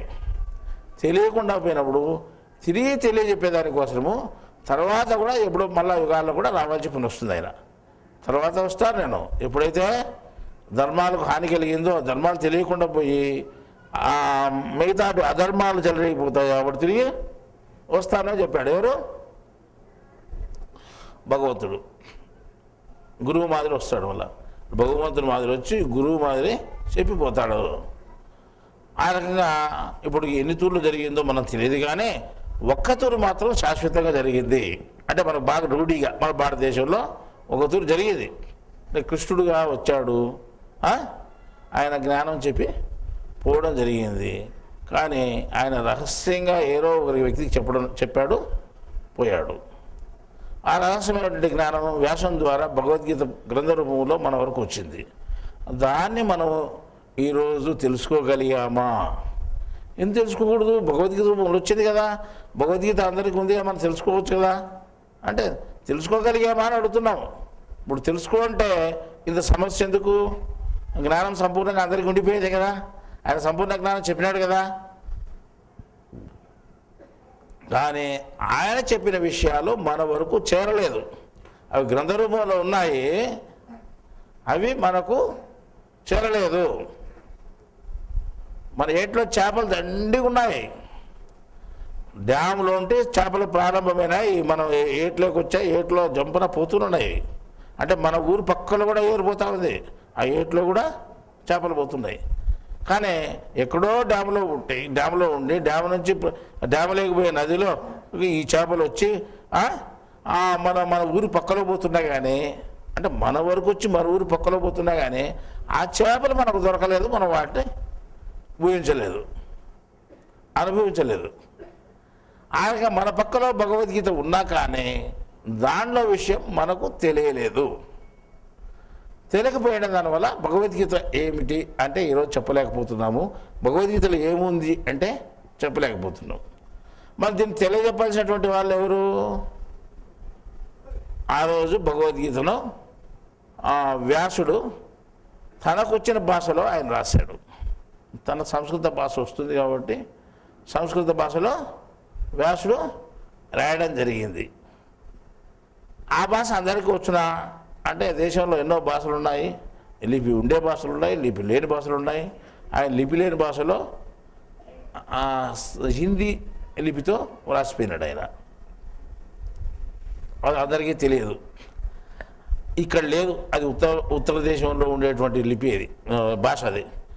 ఆ భాషను కొంతమంది అదే పనిగా నేర్చుకొని ఆ భాషలోనే జ్ఞానం చెబుతూ వేరే భాషలో చెప్పకూడదని ఇప్పుడు దాంట్లో ఉండేదాన్ని అర్థం చేసుకోలేక ఒకటి ఉంటే ఒకటి చెప్తున్నారు అన్నమాట. తోయము అనే ఒక పదం ఉంది. తోయము అంటే నీరు అనే అర్థం. సంస్కృతంలో తోయము అనేది, తెలుగులో కూడా తోయం అంటే నీరే. అంటే నీరును తోయము అనొచ్చు తెలుగులో, తర్వాత నీరు అనొచ్చు. సంస్కృతంలో తోయము అన్నది. ఇప్పుడు ఆ పదాన్ని మనం తెలుగు పదం అనుకోవాలా, సంస్కృత పదం అనుకోవాలంటే సంస్కృత పదంలో దేశ భాషల్లో ఉన్నటువంటి చాలా పదాలు మిక్స్ అయి ఉన్నాయి. కానీ ఏ పదము అని ఎవరికీ తెలియదు. తెలుగు పదాన్ని కూడా చేసి సంస్కృత పదమే అని చెప్పేవాళ్ళు కొంతమంది ఉన్నారు. తోయము అనేది సంస్కృత పదమే, సంస్కృత పదంలో ఉన్నా కానీ తెలుగు పదమే అది వాస్తవంగా. కానీ తెలుగు పదం కాదు, తెలుగు పదం నీరు అనేది తెలుగు, తోయం అనేది సంస్కృతము అని చెప్తే నమ్మాల్సి పని వచ్చింది మనకు. ఎందుకంటే తెలుగు పదాలే మనం సరిగా తెలియని పరిస్థితిలో ఉన్నాం మనం. ఇలాగ భాష సరిగా తెలియని పరిస్థితిలో కొంతమంది భాషను నేర్వగలిగి వాళ్ళు ఏం చెప్తే అది మనం వినాల్సి పని వచ్చింది. జ్ఞానం అంతా సంస్కృతానికి ముడిపెట్టి చెప్తున్నారు. సంస్కృతానికి ముడిపెట్టాల్సి చెప్పని పని లేదు. దాన్ని తెలుగులోకి రాసుకోవచ్చు మనం. ఒకనొక రోజు సంస్కృతంలో మహాభారతం రాయబడింది అంటే దాన్ని తెలుగులోకి రాసుకున్నారు మన కవులు. 3 కవులు తెలుగులోకి రాసుకున్నారు. ఆ తెలుగులో రాసిన పద్యాలే మనం చదువుకుంటున్నాం. కానీ సంస్కృతంలో రాసిన దాన్ని చదువుకోలేదు మనం. తిక్కన నన్నయ్య రాసినటువంటి తెలుగు పద్యాలే మనం చదువుకుంటున్నాము. మహాభారతాన్ని చెప్పుకుంటున్నాం మనం. ఆ రకంగా భగవద్గీతను తెలుగులో రాసుకొని తెలుగులో చెప్పుకుంటే సరిపోతుంది. కానీ లేదు, మళ్ళా కృష్ణుడు చెప్పిన భగవద్గీత అదే శ్లోకం చెప్పి మళ్ళా దానికి తెలుగు భావం అని చెప్పుకుంటే ఒక శ్లోకంలో ఒక రకంగా అర్థం రాసిన దానివల్ల ఏమవుతుంది అంటే అది వేరు వేరు అర్థాలతో ఒక్కొక్క అర్థంతో రాయడం జరిగింది. దాని ప్రకారము మనం రకరకాల అర్థాలు చేసుకొని అస్సలైన దేవుడు చెప్పినటువంటి సారాంశాన్ని మనం మర్చిపోయాము. అర్థమైందా? అంటే మనకు సరిగా తెలియకుండా పోయింది ఏది భగవద్గీత. ఈరోజు హిందువులకు ప్రామాణిక గ్రంథం ఏది అని అంటే వేదాలు అంటున్నాం. అప్పుడు వేదాలు రాసిన వ్యాసుడే ఇది నేను చేసిన పని మంచిది కాదు అని పశ్చాత్తాపడి భగవద్గీతను రాస్తే ఈరోజు ధైర్యంగా మనం భగవద్గీత అని చెప్పుకోకుండా ఏం చెప్తున్నారు? వేదాలు అంటున్నాం. ఇప్పుడు చూడు, ఎవరన్నా కానీ విశ్వేంద్ర పరిషత్తులు కానీ లేదా ఇంకోరు కానీ మేము హిందువులము అని చెప్పుకొని ప్రకటించుకొని బోర్డులు పెట్టుకున్న వాళ్ళంతా వేదాల గురించి చెప్తారు కానీ భగవద్గీత గురించి చెప్పరు. నేను చెప్పాను ఇంతకుముందు ధార్మిక సభ అని ఒక 5 గంటల సేపు జరిగింది. అక్కడ భగవద్గీత పేరు కూడా రాలేదు. సనాతన ధర్మం అంటున్నారు కానీ ఏంది సనాతన ధర్మం? వేదాలు అంటున్నారు, ఉపనిషత్తులు అంటున్నారు, సనాతన ధర్మం అంటున్నారు. భగవద్గీత పేరు ఎవరు ఎత్తలేదు. ఎందుకు ఎత్తలేదు అంటే ఆ విధంగా అలవాటు చేశారన్నమాట. అక్కడ ఎత్తుకోకుండానికి అక్కడ ఉండే వాళ్ళంతా ఒక సమాజానికి సంబంధించినటువంటి వాళ్ళే. అర్థమైందా? ఏ సమాజానికి? బ్రాహ్మణ సమాజానికి సంబంధించినటువంటి వాళ్ళు. కృష్ణుడు బ్రాహ్మణుడు అయితే కరెక్ట్ దాని గురించి పెద్దగా చెప్పేవాళ్ళు అనమాట. కృష్ణుడు బ్రాహ్మణుడు కాదు, క్షత్రియుడు. అతని పేరు మనం చెప్తే మనకు తక్కువ అవుతుంది. అంటే బ్రాహ్మణుడు చిన్నోళ్ళు అయిపోతారు, క్షత్రియులు పెద్దోళ్ళు అయిపోతారు. కాబట్టి బ్రాహ్మణుడే పెద్దగా ఉండాలనే ఉద్దేశంతో వాళ్ళంటే భగవద్గీత పేరు చెప్పలేదు, కృష్ణుడి పేరు చెప్పలేదు. భగవద్గీత గీతాయజ్ఞం అని ఉపన్యాసాలు చెప్పుకునేవాడు అప్పుడు తప్పనిసరిగా విధిలేక ఆ పేరు చెప్తున్నారు. కానీ మిగతా చోట మాత్రం ఎక్కడ చెప్పరు. చూడండి, ధార్మిక సమ్మేళనం అని 5 గంటల సేపు జరిగినప్పుడు ఎందుకు చెప్పలేదు? ఇదే ఉద్దేశమే. కానీ ఈ ఉద్దేశం ఎట్లా వచ్చింది అంటే ఇది ఆర్య బ్రాహ్మణులు, ద్రావిడ బ్రాహ్మణులు అని 2 రకాల బ్రాహ్మణులు ఉన్నారు మనకు. అంటే దక్షిణ దేశంలో ఉండే బ్రాహ్మణులు, ఉత్తర దేశంలో ఉండే బ్రాహ్మణులు. దక్షిణ దేశంలో ఉండే బ్రాహ్మణులకు జ్ఞానం సంపూర్ణంగా తెలుసు. దక్షిణ దేశంలో బ్రాహ్మణుల జ్ఞానం ఉన్నదాని వల్లే దక్షిణ దేశంలో జ్ఞానం ఉంది అని మనం చెప్పాం. సామాన్య మానవులకు ఆ రోజు ఎవరికి పెద్దగా జ్ఞానం తెలియదు. దక్షిణ దేశంలో ఉన్నటువంటి బ్రాహ్మణులకు మాత్రమే జ్ఞానం తెలుసు. ఆ జ్ఞానాన్ని ప్రజలకు చెప్పేవాళ్ళు. వాళ్ళు ఆ రకంగా చెప్పేదాని వల్ల పురములో ఉండేటువంటి ప్రజలకు హితము చెప్పేవాళ్ళు కాబట్టి పురోహితులు అనేవాళ్ళు. ఎవరు హితము చెప్పేవాళ్ళు, మంచి చెప్పేవాళ్ళు అనమాట. ఏమనే ప్రజలకు మంచి చేకూర్చేవాళ్ళు, మంచి చెప్పేవాళ్ళు. ఇటు చేసుకోండి అని చెప్పేవాళ్ళు పురోహితులు అనేవాళ్ళు. పురోహితులు ఎవరు నిజమైన పురోహితులు? దక్షిణ భారతదేశంలో ఉండేటువంటి వాళ్ళు నిజమైన పురోహితులు, మంచి జ్ఞానం కలిగినటువంటి వాళ్ళు ఒకానొకప్పుడు. అది ఆర్య బ్రాహ్మణులకు ఆ జ్ఞానం లేదు. ద్రావిడ బ్రాహ్మణులు, ఆర్య బ్రాహ్మణులు 2 రకాల బ్రాహ్మణులు ఉంటే దక్షిణ దేశంలో ఉండే వాళ్ళంతా ద్రావిడ బ్రాహ్మణులు, ఉత్తర దేశంలో ఉండే ఆర్య బ్రాహ్మణులు. దక్షిణ దేశ బ్రాహ్మణులు ఆ రోజు గొప్ప శక్తివంతులు, జ్ఞానశక్తి కలిగినటువంటి వాళ్ళు. ఆ జ్ఞానం బాగా ఉండేది. తర్వాత ప్రజలకు మంచి జ్ఞానాన్ని అందించేవాళ్ళు. బ్రాహ్మణులు అంటే అందరూ బ్రాహ్మణులు అంతా చెడ్డవాళ్ళని చెప్పలేదు నేను. దక్షిణ భారతదేశంలో ఉండే బ్రాహ్మణులు అటువంటి వాళ్ళు. కానీ ఆ రోజు ఏం చెప్పిన బ్రహ్మజ్ఞానం తెలిసినటువంటి వాడు ఎవడైనా బ్రాహ్మణుడని వీళ్ళు ప్రకటించారు, ఈ ద్రావిడ బ్రాహ్మణులు. కానీ ఆ రోజు బ్రహ్మజ్ఞానం తెలిసినటువంటి వాళ్ళు వీళ్ళు దక్షిణ భారతదేశం వాళ్ళే. కానీ ఉత్తర భారతదేశం వాళ్ళకి జ్ఞానము లేదు, జ్ఞానశక్తి లేదు, ఏమీ లేదు అనమాట. ఏమీ లేదు దానివల్లే ఈయన కృష్ణుడు అక్కడ పోయి చెప్పని వచ్చింది. తర్వాత వాళ్ళు తెలుసుకోకుండా పోవడం ఒకే కాకుండా ఈ దక్షిణ భారతదేశంలోకి వీళ్ళు కన్నుబడి వీళ్ళు ఏం చేశారంటే వాళ్ళ అలవాట్లు వీళ్ళకి నేర్పి వీళ్ళను కూడా భ్రష్టు పట్టించేసి వీళ్ళు కూడా వాళ్ళ ఆచారాల అలవాట్లే నేర్పించి పెట్టారు ద్రావిడ బ్రాహ్మణులు కూడా. ఈరోజు ద్రావిడ బ్రాహ్మణుడు మేము ద్రావిడ బ్రాహ్మణుని గుర్తింపు లేకుండా పోయింది. ఆర్య బ్రాహ్మణులు చెప్పినటువంటి ప్రవర్తిస్తున్నారు. వీళ్ళు కూడా ఆర్య బ్రాహ్మణుల కిందకి జమ కట్టబడినారు. అంతే కదా. వీళ్ళ లక్ష్యాలు లేకుండా పోయి వాళ్ళ లక్ష్యాలు వచ్చినప్పుడు ఏమవుతుంది, వాళ్ళు అంటే చెప్పాల్సి వస్తుంది. కానీ వాస్తవంగా లెక్కేసుకుంటే అంటే ద్రావిడ బ్రాహ్మణులు గొప్పవాళ్ళు, ఆర్య బ్రాహ్మణులు చాలా తక్కువ వాళ్ళు.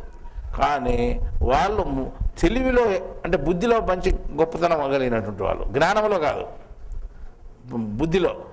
వాళ్ళ బుద్ధిని ఉపయోగించి వీళ్ళని మభ్యపెట్టగలిగినారు ఉత్తర దేశం బ్రాహ్మణులు, ఆర్య బ్రాహ్మణులు. కానీ ఇప్పటికి కూడా వాళ్ళ పెత్తనం చెలాయిష్టపడుతూ ఉంది ఇక్కడ. ఒకానొక రోజు రావణ బ్రహ్మ దక్షిణ బ్రాహ్మణుడు ఉత్తమమైనటువంటి వాడు.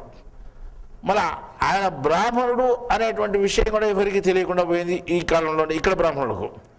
దక్షిణ దేశ బ్రాహ్మణులకే రావణ బ్రాహ్మణుడు అనే విషయం కూడా తెలియనటువంటి పరిస్థితి ఏర్పడింది. తెలియదు ఎవరికి. ఆ రకంగా చేశారు ఉత్తర దేశ బ్రాహ్మణుడు. సరే, ఇదంతా పెద్ద కుట్ర. ఈ కుట్రలో వీళ్ళంతా మునిగిపోయినారు. లాస్ట్కు వాళ్ళ ఆచారాలు మనకు వచ్చాయి. కానీ మన ఆచారాలు అణిచివేయబడినాయి. రాముడు త్రేతాయుగంలో రాముడు క్షత్రియుడితే బ్రాహ్మణుడైనటువంటి రావణ బ్రహ్మకు వ్యతిరేకంగా ఆ రోజు యుద్ధం జరిగింది వాళ్ళకు. కానీ క్షత్రియుడైనా కానీ అంటే ఈయన బ్రాహ్మణునితో ఆ రోజు యుద్ధం చేశాడు. ఎవరితో? రావణ బ్రహ్మతో యుద్ధం చేసి ఆయన ఒప్పుకున్నాడు. ఆయన గొప్పవాడని ఒప్పుకున్నాడు. ఆయన ఆ రోజు యుద్ధం చేయించి పని వచ్చింది. ఆ రకంగా చేయడం జరిగింది. ఆయన ముందే తెలుసు జ్యోతిష్యము, ఆయన చేతిలో చనిపోవాలని, ఆ విధంగా చనిపోయినాడు, అన్నీ జరిగిపోయినాయి. అంటే ఆయనకు ఈయన యుద్ధం చేశాడు కదా ఎవరు? రాముడు. అంటే వాళ్ళని తక్కువ స్థితి చేయాలా, వాళ్ళు అజ్ఞానులు చేయాలా, హీనంగా మనం మాట్లాడాలంటే రాముడు గొప్పవాడు అని రాముని గొప్పగా చెప్పేసి క్షత్రియుడైనా పర్వాలేదు అక్కడ రాముని గొప్ప చేశారు. ఏంటి తక్కువ చేశారు? రాముడు ఏ జ్ఞానం చెప్పుకున్నా రావణ బ్రహ్మతో పోట్లాడినంత మాత్రం ఆయన గొప్పవాడు అయిపోయినాడు. కృష్ణుడు గొప్ప జ్ఞానం చెప్పినా కానీ క్షత్రుడు అయినంత మాత్రం ఆయన అని చేశారు. ఆయన పేరు బయట రాకుండా చేశారు. చూడండి, వేదాలు గొప్పమంటారు కానీ భగవద్గీత గొప్పవన్నారు. అటువంటి పరిస్థితి వచ్చింది. ఇప్పుడు మనం చెప్తున్నాం భగవద్గీత గొప్పది, దానికంటే మించింది లేదని. భగవద్గీతను మనం గోడల మీద రాస్తే భగవద్గీత చదవండిని, ఓ ఇటు రాసేంత క్రిస్టియన్సే అంటారు వీళ్ళు. సో ఎట్లుందో ఈ ఆర్యబ్రాహ్మణులు ఏం చేస్తున్నారంటే ఈ రకంగా రాసి ఇది పరమత బోధ. వాళ్ళు చెప్పరు, ఎక్కడ బయటికి చెప్పగలిగితే ఎక్కడ చూడు మన మతం అంతా పోయింది, ఎక్కడ మత ప్రచారం లేదు, మత ప్రచారం లేకుండా హిందూ మతం అంతా అణిగిపోతుంది అని ఒక పక్క అంటారు. ఎవడన్నా ప్రచారం చేస్తే అన్యమత ప్రచారం అంటారు, జ్ఞానాన్ని ప్రచారం చేస్తే అన్యమత ప్రచారాన్ని వాద పెడతారు. వాళ్ళకి చూడు ఎంత తెలివైన వాళ్ళు ఎవరు, ఆర్యబ్రాహ్మణులు. ఆ రకంగా ఆర్య సమాజం ఇక్కడికి మనకు వచ్చింది కాబట్టి, ఆ ఆర్య సమాజ బ్రాహ్మణుల యొక్క గుణాలు మనకు వచ్చాయి కాబట్టి మనం అసలైన జ్ఞానాన్ని మభ్యపెట్టుకోవాల్సిన పరిస్థితి ఏర్పడింది. వాళ్ళకు వ్యతిరేకమైనటువంటి జ్ఞానం చెప్తే, వేదాలకు వ్యతిరేకమైనటువంటి జ్ఞానం చెప్తే అది అన్యమతం అయిపోతుంది. వేదాలకు వ్యతిరేకమైన జ్ఞానం చెప్తే భగవద్గీత చెప్పినా అది అన్యమతమే. అటువంటి పరిస్థితి వచ్చిందన్నమాట. ఆ రకంగా లెక్కేసుకొని చూస్తే ఇప్పుడు ఈ ఆర్యబ్రాహ్మణులు ఇంకా ఎటువంటి కుట్రలు చేశారంటే రకరకాల గురువులుగా తయారైపోయి వాళ్ళు ఇష్టం వచ్చినట్టు జ్ఞానాన్ని ప్రచారం చేశారన్నమాట. భగవద్గీత జ్ఞానాన్ని కాకుండా రకరకాల జ్ఞానాన్ని ప్రచారం చేశారు. ఆ రకంగా బీజాలు వేశారు. ఏదో పాకిస్తాన్ ప్రభుత్వం వచ్చి భారతదేశంలో అన్నీ ఈ దేశం అచ్చుకుంటున్నట్టే 1000 రూపాయల నోట్లు 500 రూపాయల నోట్లు ముద్ర కొట్టి కలిపేస్తే ఎట్లయితే మిక్స్ అయిపోతాయో ఆ రకంగానే ఇలా చేశారంటే చాలామంది గురువుల్లో మన సమాజంలో కలిపేశారు, చాలామంది తయారు చేసేసారు. వాళ్ళ గురువు సాంప్రదాయం ఎట్లుంటుంది అంటే, గురువు అనేవాడు అంటే భగవంతుడు గురువుగా వస్తే గురువు జ్ఞానం చెప్పిపోతే ఆయన జ్ఞానాన్ని అనుసరించి చెప్పేవాళ్ళు కొంతమంది ఉంటారన్నమాట. వాళ్ళు బోధకులు. ఆ గురు సాంప్రదాయ పీఠస్థులు అంటాం మనం. అంటే అదే నడక నడిచేవాళ్ళు అని. కానీ పీఠము అనేది ఎట్లొస్తుంది అంటే ఒక గురువు చెప్పినటువంటి దాన్ని ఒక బేస్గా ఉంటే, ఆ బేస్ మీద అంటే ఒక ఆధారంగా ఉంటే ఆ ఆధారం మీద చెప్పబడేదంతా అదే గురు సాంప్రదాయము అంటాం. దాన్నే ఆ గురు పీఠము అంటాం అన్నమాట. అద్వైత సిద్ధాంతకర్త ఉంటున్నాడు ఆదిశంకరాచార్యులు, ఆయన చెప్పినటువంటి దాన్ని మనం ప్రచారం చేస్తూ వచ్చేవాళ్ళంతా అద్వైత సిద్ధాంత పీఠస్థులు అని చెప్తాం మనం. ఆ రకంగా అద్వైత సిద్ధాంతం మన దాంట్లో ఉంది, తర్వాత విశిష్టాద్వైతం ఉంది.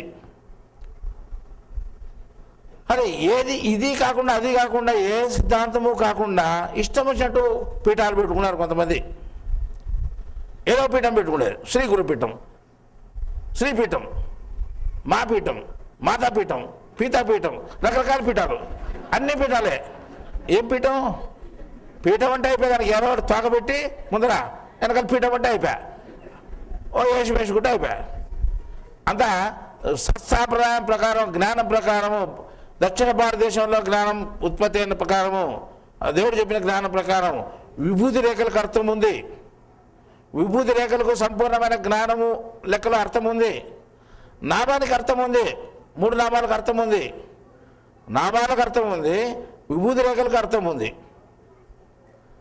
ద్వైత సిద్ధాంతం కూడా నామంలోనే ఉంది, నామమే. దానికి కూడా విశిష్టాద్వైతానికి కూడా నామమే, దానికి అర్థం ఉంది. అద్వైతానికి ఉండేటువంటి విభూతి రేఖలు కూడా అర్థం ఉంది. ఈ విభూతి రేఖలు ఈరోజు రావణ బ్రహ్మ కాలం నుంచి వచ్చాయి. అద్వైత సిద్ధాంతం వాళ్ళకి సంబంధించినది కాదు విభూతి రేఖలు.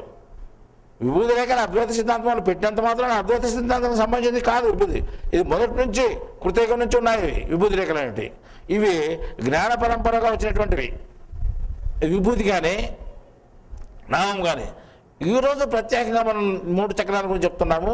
ఈ జ్ఞానానికి సంబంధం లేకుండా, అంటే పైన జ్ఞానానికి లేకుండా, చెప్పుకున్న జ్ఞానం సంబంధం కాకుండా శరీరంలో ఉండే అంటే ఒక నిర్మాణానికి సంబంధించినటువంటి చక్రాల గురించి మనం చెప్పుకున్నాం. ఇది గొప్ప జ్ఞానం. అంటే ఈ నామం కంటే, విభూతి రేఖల కంటే ఇది గొప్ప జ్ఞానం. అంటే ఈ చెప్పుకున్నట్టు జ్ఞానానికి చిహ్నాలు ఇవి, ఈ లోపల ఉన్నటువంటి పీఠానికే చిహ్నాలు ఇవి. గొప్పది ఇది ఈ రేఖలు.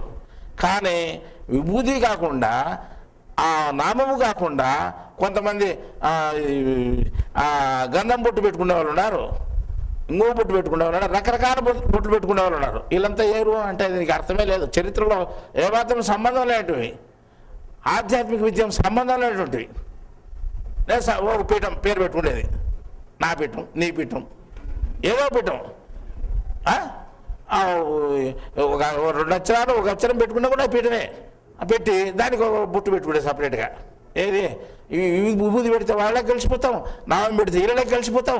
ఈ పూజ నామం 2 లేకుండా గంధం పెట్టేది అన్నట్టు. గంధం పెడితే ఎవరిదైనా కావచ్చు ఫ్రీగా, ఎవరు సపరేట్ పెట్టుకోవచ్చు. గంధం పెట్టుకున్న వాళ్ళు లేరా చాలా మంది. ఇది ఎక్కడి నుంచి వచ్చింది గంధం? ఇది ఒకటి పెద్ద గంధం పెట్టి దాంట్లో ఎర్ర బొట్టు పెట్టి మళ్ళీ నల్ల బొట్టు పెట్టేవాళ్ళు ఉన్నారు. ఓరు సన్న పెట్టి ఒకటే బూది పెట్టి గంధం బొట్టు పెట్టేవాళ్ళు ఉన్నారట. ఒకటే మళ్ళీ 3 పెడితే మొదలే కలిసిపోతామని. ఒకవేళ గంధం బొట్టు పెట్టినా 3 పెడితే మొదలే కలిసిపోతామని ఒకటే గంధంలో గీసేవాళ్ళు ఉన్నారట. నువ్వు ఎందుకు ప్రత్యేకంగా పెట్టుకుంటావు? నీ జ్ఞానం ప్రత్యేకమా? దేవుడు చెప్పిన జ్ఞానం సంబంధం కాకుండా ఉంది. అజ్ఞానం పోదా.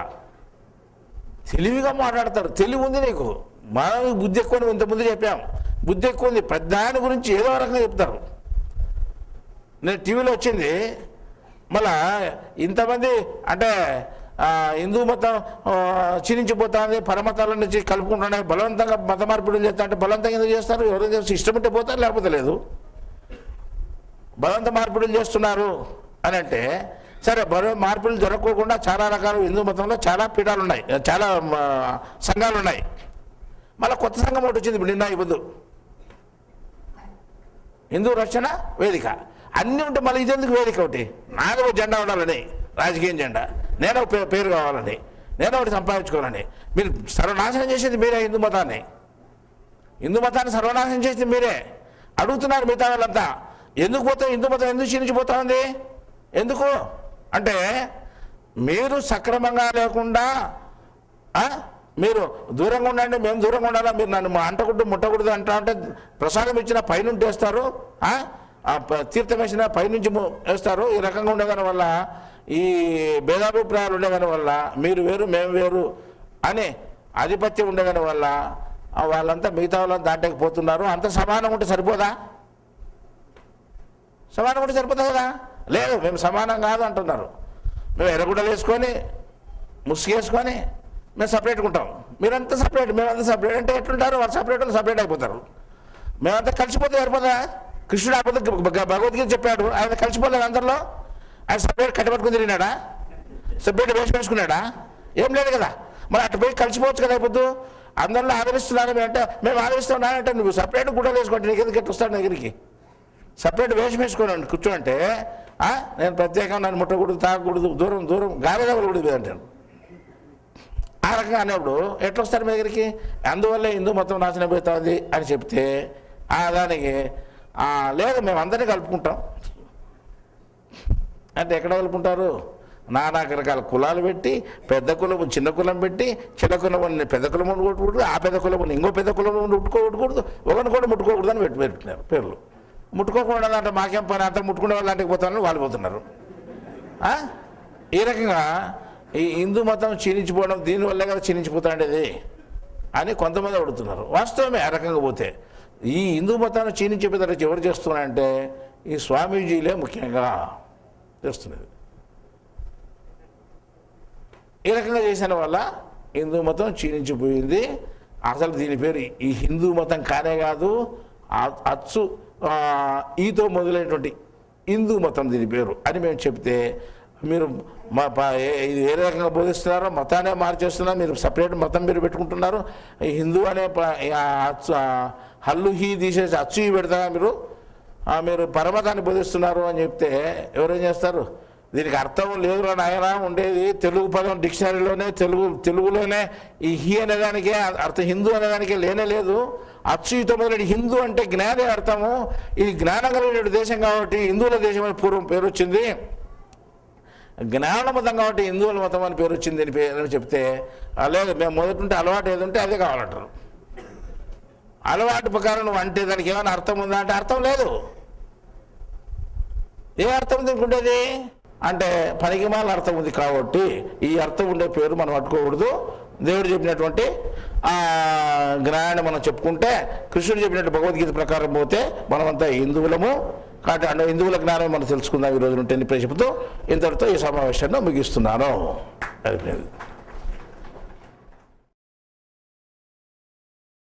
నేను అంటే మీకు మాత్రం కనిపిస్తున్నాను, బయట ఎక్కడ కనిపించను. ఎందుకంటే నా పని ఇక్కడ జ్ఞానం చెప్పేదే. నేను ఇక్కడి నుంచి పుస్తకాలు రాస్తున్నా, దేశం మీద వెళ్ళిపోతున్నాయి ఇవి. అవి చదవగలుగుతున్నారు, ఈరోజు సత్యం తెలుసుకుంటున్నారు. ఓ పెద్ద గురువులు చెప్పినటువంటి జ్ఞానాన్ని వాళ్ళు విని ఇది తప్పు, ఇది రైటు, అంటే ఇది ఉప్పు అని తేల్చి చెప్తున్నారు అన్నమాట కొంతమంది ఈరోజు జ్ఞానం తెలుసుకున్నటువంటి వ్యక్తులు, సాధారణమైన వ్యక్తులు కూడా జ్ఞానం తెలుసుకోగలిగి ఒక పెద్ద ఉపన్యాసం కూడా చెప్పేటువంటి ఉపన్యాసం విని ఈయన చెప్పేది తప్పు, ఈయన చెప్పేదంటూ కొన్ని పాయింట్లు మాత్రం సక్రమంగా ఉన్నాయి, మిగతా అన్నీ సక్రమంగా కాదు అని తేల్చి చెప్పగలుగుతున్నారు. అంటే ఒకదాన్ని సూచి అంటే ఇది ఇంత తప్పు ఇంత ఉప్పు అని తేల్చగలిగేటువంటి స్తోమత వాళ్ళకు వచ్చింది. ఎవరికి? కొంతమందికి ప్రజలకు. ఇప్పుడు చాలామంది ఏం చేస్తున్నారంటే ఈ గురువులుగా ఉన్నటువంటి వాళ్ళు, స్వామీజీలుగా ఉన్నటువంటి వాళ్ళు, ఆ హిందూ సంస్థలుగా ఉన్నటువంటి వాళ్ళు నన్ను చాలామంది విమర్శిస్తున్నారు. ఎందుకంటే నేను చెప్పే బోధలు వాళ్ళకు మింగుడు పడడం లేదు, గొంతులు పడి ఇరుక్కొని పొడుచుకుంటున్నాయి. ఆ రకమైనప్పుడు వీళ్ళు ఏం చేస్తారంటే ఇది తప్పుడు జ్ఞానము అని బోధిస్తే సరిపోతుందిగా ప్రజలకు అని వాళ్ళు ఏం చేశారంటే మన మీద ఆరోపణలు చేసి ఇది ఈయన చెప్పేది జ్ఞానమే కాదు అజ్ఞానాన్ని బోధిస్తున్నారు, మీరు వింటే మాత్రం చెడిపోతారు అని ప్రజలు కొంతమంది తప్పుడు సూచనలు ఇస్తున్నారు. అప్పుడు ఏం చేశారంటే ప్రజలు వినగలిగి దాన్ని చూసి మీరు చెప్పేదే ఇంతవరకు పూర్తి అసత్యము, మేము ఇంతకుముందు మీరు చెప్పేంత నిజమనుకుంటే అది విన్న తర్వాత మీది ఎంత మటుకని మాకు అర్థమైపోయింది ఈరోజు, కాబట్టి మీ బోధన మేము వినము అని చెప్పేశారు, తేల్చి చెప్పేశారు. ఇంతవరకు మేము ఏదో జ్ఞానం అనుకొని పొరపాటుగా మేము నమ్ముకొని ఉంటే 20 సంవత్సరాలు మేము నమ్ముకొని ఉంటే 20 సంవత్సరాలు విన్నంత టైం అంతా వేస్ట్ మాకు. ఈ పొద్దు 20 సంవత్సరాల నుండి తెలియనటువంటి జ్ఞానం అంతా ఒక నెలలో మాకు తెలిసిపోయింది అని ఈరోజు తెలుసుకోగలిగినారు. ఎవరో చెప్పగలుగుతున్నారు కొంతమంది, అంటే జ్ఞానం తెలుసుకునేటువంటి వాళ్ళు. అటువంటి స్తోమతకు కొంతమంది రాగలిగారు అన్నమాట.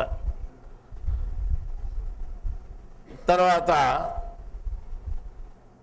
కొంతమంది అంటే ఈ సరిపడినటువంటి వాళ్ళు ఎంత దుష్ప్రచారం చేసినా కానీ ఈ జ్ఞానము ప్రజల్లోకి వెళ్ళిపోయింది. ఇప్పుడు వాళ్ళు కొంతవరకు వాళ్ళు దుష్ప్రచారం చేసినా కానీ అది తెలియనటువంటి వాళ్ళు వాళ్ళ మాటలు విన్నా కానీ కొంతకాలం తర్వాత వాస్తవాన్ని తెలుసుకొని ఇది వాస్తవమైన జ్ఞానము, మనకు కావాల్సిన జ్ఞానము అని తెలుసుకోగలిగి వాళ్ళే తిరిగి చెప్పగలుగుతున్నారు అటువంటి దుష్ప్రచారం చేసినటువంటి వాళ్ళకు. అందువల్ల ఈ జ్ఞానం అనేటువంటిది ఏమాత్రము లోటు లేకుండా ముందుకు పోయేటువంటి జ్ఞానము. మీరు తెలుసుకున్నా కానీ అంటే ఎక్కడ 10,000 మంది 10,000 ప్రశ్నలు వేసినా వాళ్ళకి సమాధానం చెప్పగలిగేటువంటి జ్ఞానం ఇది ఒక్కటే. దీనిని మించి ఏది ప్రపంచంలో లేదని మేము ధైర్యంగా చెప్తున్నాము. ఇటువంటి బోధన మీరు వినగలిగినందుకు అంటే తెలుసుకున్నందుకు మీరు కొన్ని జన్మల సంస్కార బలం వల్ల సాధ్యమైందని మనం చెప్పగలము. ఇటువంటి ఇది మీకు లభ్యమైంది కాబట్టి ఈ లభ్యమైన దాన్ని మీరు పోగొట్టుకోవద్దండి. మాయ అనేటువంటిది ఏం చేస్తుంది అంటే గుణాల రూపంలో ఉండి ఆ గుణాల ప్రభావం మీ మీద ప్రయోగించి మిమ్మల్ని జ్ఞానానికి దూరమయ్యేటట్టు చేస్తుంది. దాని పని అదే. అయినా దాన్ని దేవునికి వ్యతిరేకం చేసేంత స్తోమ దానికి ఎక్కడుంది? మన దేవుని జ్ఞానం గొప్పదైతే దేవుని ముందర నిలబడి దేవునికే వ్యతిరేకం చేస్తుందా అది? అప్పుడు దేవుని జ్ఞానం కంటే గొప్పదా అది అని మీరు ప్రశ్నించగలిగితే దానికి ఒక సమాధానం చెప్తున్నాం. దేవుడే ఆ పని పెట్టాడు, దానికి దేవుడే బలం ఇచ్చి ఆ పని పెట్టాడు. ఎందుకంటే నాకు ఇష్టం లేనటువంటి వాళ్ళను నా వద్దకు రానివ్వద్దు. వాడు రాకుండా పోవాలంటే అంటే దాని గురించి పూర్తి చెడ్డ చెప్తే వాడిపోతాడు. ఎవరెంత మంచి చెప్పినా పొడుపుడు వాడిపోతాడు దూరంగా. కాబట్టి వాళ్ళు ఏం చేస్తారంటే దూరంగా పోయేదానికి అవకాశం వచ్చేటట్టుగా దేవుడు మన స్థలాల్లో గుణములు అనేటువంటి మాయను పెట్టి ఆయన మనుషులను దూరంగా పంపించాడు, దేవుని జ్ఞానానికి దూరంగా పంపించడానికి ప్రయత్నం చేస్తూ ఈ రకంగా మాయను మన శరీరంలో పెట్టాడు. అది ఎక్కడుందంటే మన తలంలో ఉంది. ఆ మాయ ఏం చేస్తుంది? నీకు ఈరోజు నిన్ను దూరంగా పంపించడానికి ప్రయత్నం చేస్తుంది అన్నమాట.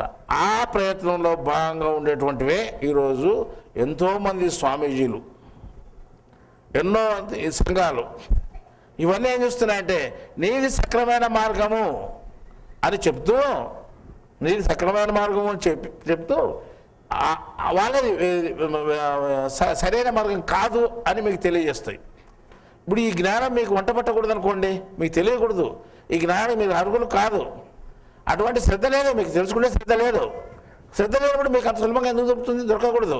కాబట్టి మీ తలలో ఏమైందంటే ఈయన చెప్పేంత శుద్ధ అబద్ధము అని మీకు బోధిస్తుంది తలలో.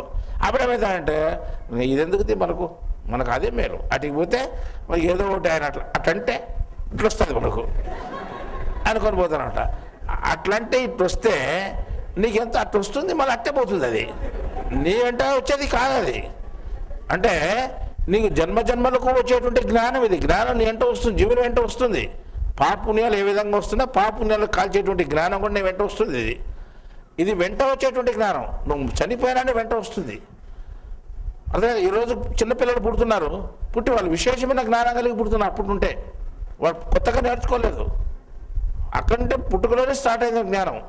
మళ్ళీ అంత జ్ఞానం మనకి ఎట్లొచ్చింది అంటే వాడు గత జన్మలోనే జ్ఞానం సంపాదించుకోగలిగినాడు కాబట్టి అది వానంట వచ్చింది. అది ఇప్పుడు ప్రారంభమైంది. ఈ రకంగా వాడు జ్ఞానం తెలుసుకోగలిగాడు. ఏం తెలియదు, మొట్టమొదటి ప్రారంభించి తెలుసుకోవాల్సి పని వచ్చింది. ఎంత చెప్పినా అర్థం కాదు. ఒక ఆయనకు మనం అంతా జ్ఞానం అంతా చెప్తాను, ఎంత జ్ఞానం అంతా చెప్పి ఇన్ని పుస్తకాలన్నీ చదివినామంటే అన్నీ చదివినా చాలా బాగుండదు అంటాడు. 3 రోజులు చదువుతాడు, 4వ రోజు వాళ్ళు ఇట్లా చెప్తున్నారు ఎట్లా అంటాడు. ఈ చదివిన దానికి అంతా వ్యతిరేకమైన ప్రశ్న చేస్తాడు. అది కాదనే, అది అబద్ధమనే కదా మీరు రాసినది అంటే, మీరు చెప్పినది అబద్ధమనే రాసినారు, మళ్ళీ వాళ్ళు అందరూ ఎందుకు చెప్తున్నారు అట్లా? వాళ్ళు ఎందుకు చెప్తారంటే ఎవరేం చెప్తారు, వాళ్ళకుంటే వాళ్ళు చెప్తున్నారు. వాళ్ళు ఎందుకు చెప్తున్నారు అట్లా అంటే, వాళ్ళు ఎందుకు చెప్తారంటే వాళ్ళు అట్టే చెప్పేది, నువ్వు ఇది వినకుండా పోవాలనే అది చెప్పేది. ఈ జ్ఞానం తెలుసుకోకూడదనే అది ఉండేది నీకు. వాళ్ళు అటు చెప్పినది దేవుడు ముందే తయారు చేసి పెట్టాడు అని ముందే చెప్పినాను. ఇట్లా ఉంటారు చెప్పేవాళ్ళని కూడా. మళ్ళీ అంత చదివిన తర్వాత వాళ్ళు ఎందుకు చెప్తున్నారు అట్లా అంటాడు ఈయన. అంటే ఈయనకు ఇది అంటే లోపల వంట పట్టలేదు. అర్థమైందా? శరీరంలో నీకు ఒకే పోషక పదార్థాలు ఉండేటువంటి అన్నం పెట్టావు ఈరోజు మనం అందరికీ. ఒకటే కుండలో ఉండి ఒకటే పోషక పదార్థాలు ఉండే ఆ విలువ ఉండేటువంటి ఆహారం పెడితే అందరూ ఏదో తిన్నారు. కానీ వాళ్ళ శరీరాల్లో లివర్ ఉంది కదా, అంటే కాలేయం అనేటువంటిది. ఆ కాలేయంలో గ్రహించుకునే శక్తి ఉంది. ఈ తిన్నటువంటి పోషక పదార్థాలను చిన్న పేగుల్లోకి పోయి చిన్న పేగులు అంటే ఆంతరసూచకమైనటువంటి చిన్న గ్రహించుకునేటువంటి గ్రాహ్యముల ద్వారా అది శరీరంలోకి పోతే రక్తంలోకి కలుసుకోకుండా లివర్ దగ్గరికి పోతాయి అన్నమాట. మొట్టమొదటి చెక్ చేయించుకొని పోవాలి, అంతవరకు పోకూడదు శరీరంలోకి. మనం తిన్న ఆహారము డైరెక్ట్ శరీరంలోకి ఎక్కదు ఆ పోషక పదార్థాలు. లివర్ దగ్గరికి పోయి అక్కడి నుంచి ఏది లెవెల్ పోవాలా ఏది లెవెల్ పోకూడదని అక్కడ దాన్ని కట్ చేసుకొని పోతుంది అనమాట. అక్కడ పోయినాడు ఆ లివర్ ఏం చేస్తా అంటే చెక్ చేసి దాన్ని కొంత మాత్రం లోపల వచ్చి మిగతాన్ని పక్క వరెక్కుతుంది. ఇది అట్లాంటిది లివర్కు ధర్మం ఉంది, దాని ప్రకారం అది పనిచేస్తుంది. అట్లా మన శరీరంలో మాయ అనేది ఒకటి ఉంది, దానికి ఒక ధర్మం ఉంది, అదే దాని ప్రకారం అది పనిచేస్తుంది. ఎందుకు? నీకు ఏం ఎక్కల్లో అదే ఎక్కిస్తుంది. నువ్వు విన్నా కానీ నీకు అర్థం కానేది. అది అంటే నువ్వు అంతా విన్న తర్వాత ఇదంతా విను పర్వాలేదు, దాన్ని మాత్రం ఆచరించొద్దు అని చెప్తుంది అది. అట్లా అంటే పోషక పదార్థాలు తినచ్చు, రుచి చూడొచ్చు, లోపలికి మాత్రం ఎక్కలేదు అది. ఎట్లా చూడు, ఈరోజు ఒకరు వచ్చారనమాట. ఏమయ్యా నువ్వు 4-5 సంవత్సరాల నుండి చూస్తున్నాము, ఫంక్షన్కి వస్తాము, మిగతాప్పుడు రారు, మీరు సభ్యులు కాదు ఏమీ కాదు, ఇట్లా వస్తే మా మందిరం అంతా మీతోనే నిండిపోతుంది, సభ్యులకు జాగా లేకుండా పోతుంది. మీకు 1 తూరు 2 తూర్లు 3 తూర్లు 4 తూర్లు ఛాన్స్ ఇచ్చాము వచ్చేదానికి, మీరు చాలా తూర్లు వచ్చారు, ఇంకా చాలు మీరు రావద్దండి, మీకు ఎట్లా ఇది వంట పట్టలేదు కదా, మీ ఉద్దేశం ఏం చెప్పండి అంటే మేము దీంట్లో చూడడం రాలేదు బా మేము అంటున్నారు. ఇంకా ఏమైనా అడుగుతున్నట్టే మేము చూడడం రాదా, ఉంటే పండగ కదా ఊరిని వచ్చిపోదామని వచ్చిపోయినాం అంటే వాళ్ళు చూడు ఇది పెద్ద జ్ఞానం అని తెలిసినా కానీ మేము దీంట్లోకి రాలేదు, పండగనే వచ్చినాం, అందరూ వస్తుంటే వచ్చినాం. మా అల్లుడు పోవచ్చు కదా అంటే పోతాం అని వెళ్ళారు. మోటి ఎందుకు వచ్చారు? ఇది రావాలా వినాలా చూడాలని వచ్చారు. కానీ ఆ మాట చెప్తేనే వాళ్ళు తలగాలు ఏముంది అంటే ఇది ఎంతైనా చెప్తా అంటే మనల్ని రాపట్టుకునే దానికి ప్లానే చెప్తూ ఉంటారు. ఎంత చెప్పినా కానీ మనం అతుక్కునే దానికే చెప్పేది, అతుక్కోకూడదు, లోపల చెప్పేది తలకాయలో అతుక్కోకూడదు, వింటుండాలి పోతుండాలి అంతే. దానికి అతుక్కొని పోతే కష్టం. మళ్ళీ మీ భూమి పెడితే మీ ఫీజు కట్టుకోండి అని చెప్తారు. మామూలు హోటల్కి పోయిన డబ్బులు కట్టేట్టు కట్టండి, మాకేం ఇవ్వద్దండి అని చెప్తారు వాళ్ళు. అయినా మనం 1 నెల కట్టొచ్చు, 2 నెలలు కట్టొచ్చు. పోయిన ప్రతి నెల కట్టాలంటే ఎట్లా? ప్రతి నెల కట్టాలి కష్టంగా మనకు. అంటే 10 నెలలు కడితే నెలకు 200 కడతాము. 200 కడితే 12 నెలలకు 2400 అవుతుంది. 2400 అన్నం తింటాము మనము అని లెక్క ఒకటిదిరే. ఒకటి రోజు తింటాడా 4400? 12 నెలలు కదా. వదిలొచ్చు ఒక పూట తింటాడా? వాడు తినొచ్చు, వాటితో పాటు మిగతా ఆలోచనలు తినొచ్చు. అందరూ అంటే మీ ఖర్చు మీరు పెట్టుకోండి అని చెప్పినది కూడా వ్యతిరేకమే. వేరే స్వామీజీల దగ్గరికి పోతే యజ్ఞాలు చేయాలి, అవి చేయాలి, ఇవి చేయాలి, లేకపోతే మొక్కితే ఇంతేలా, చూస్తే ఇంతేలా, మాట్లాడితే ఇంతేలా అంటే దానికి కడతారు డబ్బులు. దానికి ఏం జవాబు అని ప్రశ్న కాకుండా కడతారు. ఇటుకొచ్చేసరికి ఈ మాయ అనేది, ఈ జ్ఞానం ఎక్కకూడదు కాబట్టి అనేక రకాల ప్రశ్నలు వచ్చి ఉద్ధరణ చేస్తుంది దానికి.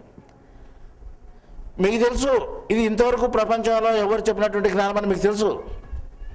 ఈ ప్రత్యేకమైన జ్ఞానం అని తెలుసు. మళ్ళీ ఈ జ్ఞానం ఎందుకు మిమ్మల్ని దగ్గర రాకుండా కొంతమంది దూరం పంపిస్తూ ఉంది అంటే ఇది వాళ్లకు అంటకూడదని దేవుడే ఆ విధంగా చేస్తున్నాడు. భగవద్గీతలో ఒక మాట ఉంది. అంటే దేవతలు పూజించేవాళ్ళు దేవతలు పూజిస్తారు, పితృదేవతలు పూజించేవాళ్ళు పితృదేవతలు పూజిస్తారు, భూతాలు అంటే చెట్లు చేమల్లో పూజించేవాళ్ళు చెట్లు చేమల్లో పూజిస్తారు, అన్ని రకాల భక్తులు ఉన్నారు అని చెప్పాడు ఆయన. చెప్పి ఏ రకమైన భక్తి ఉంటే ఆ రకమైన దాని మీద ధ్యాస కలిగించి ఆ రకమైన భక్తి వానికి ఉండేటట్టుగా నేను చేస్తాను అన్నాడు. ఎవరు? నేను చేస్తాను. వాడు చేసుకుని వాడిని తెలియకొద్ది ఓహో వాళ్ళంతా డబ్బులు ఖర్చు పెట్టుకునే చేసుకునే, డబ్బులు ఖర్చు పెట్టుకోకుండా చేసుకునే అనుకోవచ్చు. కానీ ఆ రకంగా నేనే వాడిని బుద్ధి పుట్టి చేపిస్తున్నాను. ఎవరితో? నా మాయతో. నా గుమస్తా పెద్ద గుమస్తున్నాడు వాడు, వాడితో చేపిస్తాను నేను. కాబట్టి ఆ రకంగా వాడికి చేపించేది కూడా నేనే. ఆ దేవతను నువ్వు మొక్కినావనుకో ఇష్టపూర్వకంగా, ఆ దేవతను నువ్వు ఇష్టం కలిగేది ఆ దేవతను మొక్కదని చేశాను. ఆ రకంగా మొక్కితే నువ్వు కోరుకున్న కోరిక కూడా నెరవేరేటట్టుగానే చేస్తాను. నువ్వు కోరుకున్న కోరిక కూడా నెరవేరేటట్టుగా నేనే చేస్తున్నాను. నేనే ఇస్తున్నా ఆ కోరిక ఫలితం.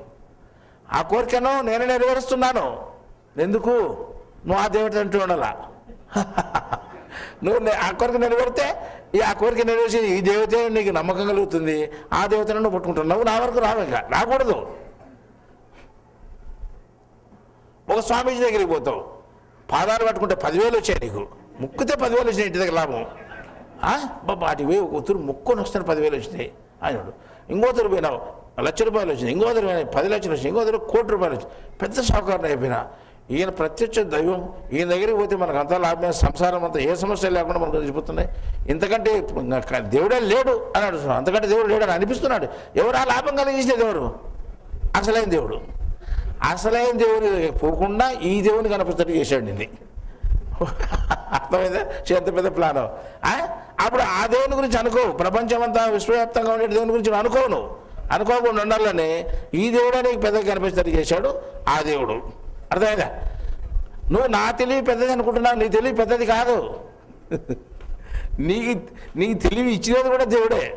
నీకు ఎంత ఉండాలని దాన్ని ఎట్లా ఆడించాలని కూడా దేవుడే. కాబట్టి దేవునికి తెలియకుండా ఏమీ జరగదు.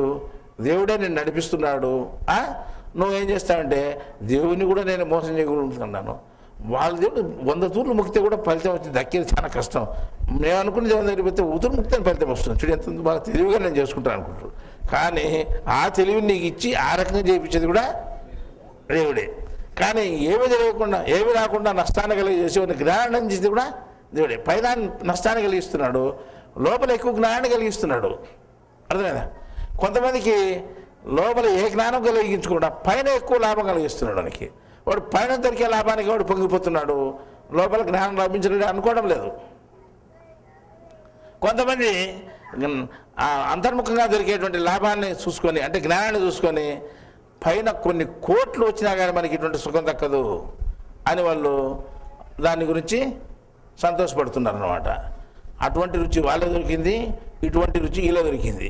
మా తెలివే గొప్పది అనుకుంటున్నారు ఎక్కడ? జ్ఞానం దగ్గర కూడా.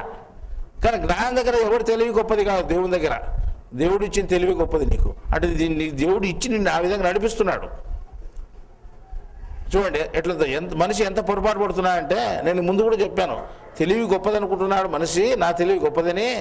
నా తెలివి గొప్పదని ఎవడైతే అనుకుంటున్నాడో వాడు మోసం చేసుకున్నట్టేని. వాడు మోసం చేసుకున్నట్టే. ఆ రకంగా లెక్కేసుకుంటే బాగా ఆలోచన చేసుకుంటే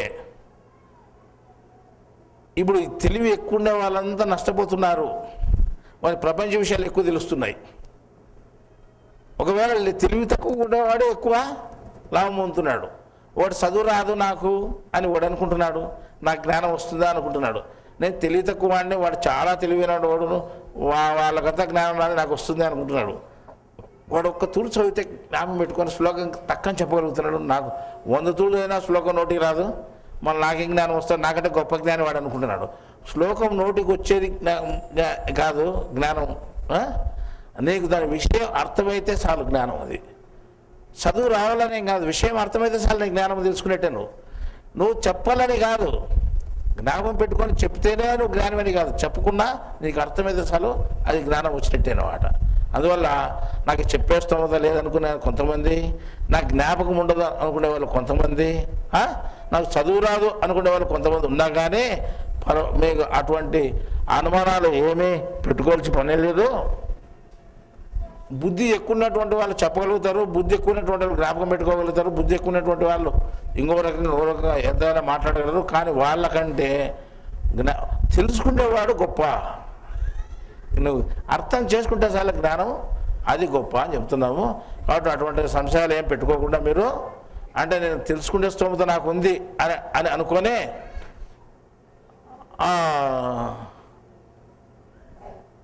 అటువంటి తృప్తితో మీరు జ్ఞానం తెలుసుకుంటే సార్. అంటే వేరేవాడు మాకంటే తెలివైన వాడు, మాటలు బాగా మాట్లాడగలుగుతాడు, వాళ్ళతో పాటు మేము మాటలు మాట్లాడలేము అని అనుకుంటే, అంటే వాళ్ళ మాటలు మాట్లాడినా ఒకటే, మీరు మాట్లాడుకోకుండా ఒకటే. అంటే దేవుడు మాట్లాడే వాళ్ళకి జ్ఞానం వస్తుంది, బాగా మాట్లాడున్నటువంటి వాళ్ళకు జ్ఞానం రాదని ఏం చెప్పలేదు. నువ్వు అర్థం చేసుకో చాలు, నీకు శ్రద్ధ ఉంటే చాలు. నువ్వు శ్రద్ధ ఉంటే నీకు జ్ఞానం బాగా తెలియబడుతుంది. నువ్వు శ్రద్ధ లేకపోతే నువ్వు ఎంత ప్రయత్నం చేసినా నీకు జ్ఞానం తెలియదు. నేను పెద్ద మేధావిని అనుకున్నా కానీ జ్ఞానం తెలియదు అని చెప్పాడు అన్నమాట. అందువల్ల ఈ కృష్ణాష్టమి సందర్భంగా కృష్ణుడు పుట్టినప్పుడు భగవంతుడు, తర్వాత కొంత వయసు వచ్చిన తర్వాత గురువు, జగద్గురువు. మళ్ళీ ఈ జగద్గురువు ఎక్కడి నుంచి వచ్చాడంటే అనువరణ వ్యాపించాడు, దేవుడి నుంచి వచ్చాడు. మళ్ళీ దేవుడు తెలిపినటువంటిది భగవద్గీత జ్ఞానము. మళ్ళీ ఈ కృష్ణాష్టమి సందర్భంలో ఆయన ద్వారా చెప్పినటువంటి భగవద్గీతను మనం అందరం చదువుకొని,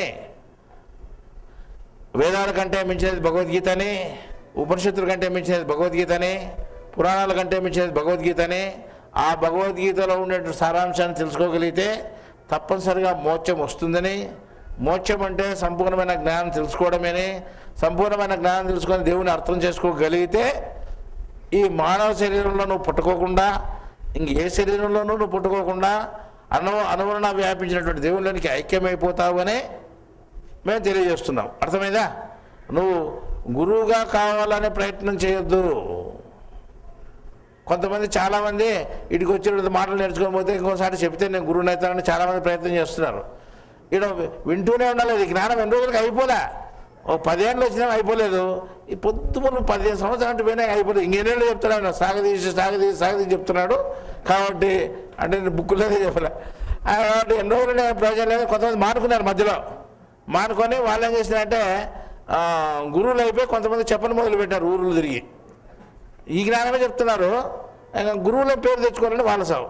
మనమే చెప్తున్నానంటే ప్రపంచానికి అంతా ఓడే గురువు, నేనే గురువు కాదు, నా కింద నేర్చుకుని నువ్వెట్ట గురువు అవుతావు? కాబట్టి మీరు గురువులు కావాలంటే ప్రయత్నం చేయొద్దండి. పొడుపు కథ జ్ఞానంలో ఒక కథ అయిపోతూనే ఒక వాక్యం రాశాను. నువ్వు జ్ఞానం తెలుసుకోవాలని ప్రయత్నం చేయి, కానీ గురువు కావాలనే ప్రయత్నం చేయొద్దు. నువ్వు గురువు ఎవడూ కాలేడు భూమి మీద, అర్థమైందా? గురువు ఎవడు కాలేడు. గురువు ఎవడైతాడు అంటే ఎవడు అయ్యేదేమో ఎవడే ఉన్నాడు, అయి ఉన్నాడు. ఎవడు మోక్షం పొందినాడు, మోక్షం ఎవడు పొందినాడు, ఎవడైతే దేవుళ్ళకి ఎక్కిపోయినాడో వాడు మళ్ళీ తిరిగి పుడతాడు, వాడు గురువు అవుతాడు. నువ్వు గురువు కావాలంటే ఏం కావాలా? ముందు మోక్షం కావాలి నీకు, దేవుళ్ళకి ఐక్యమైపోవాలా.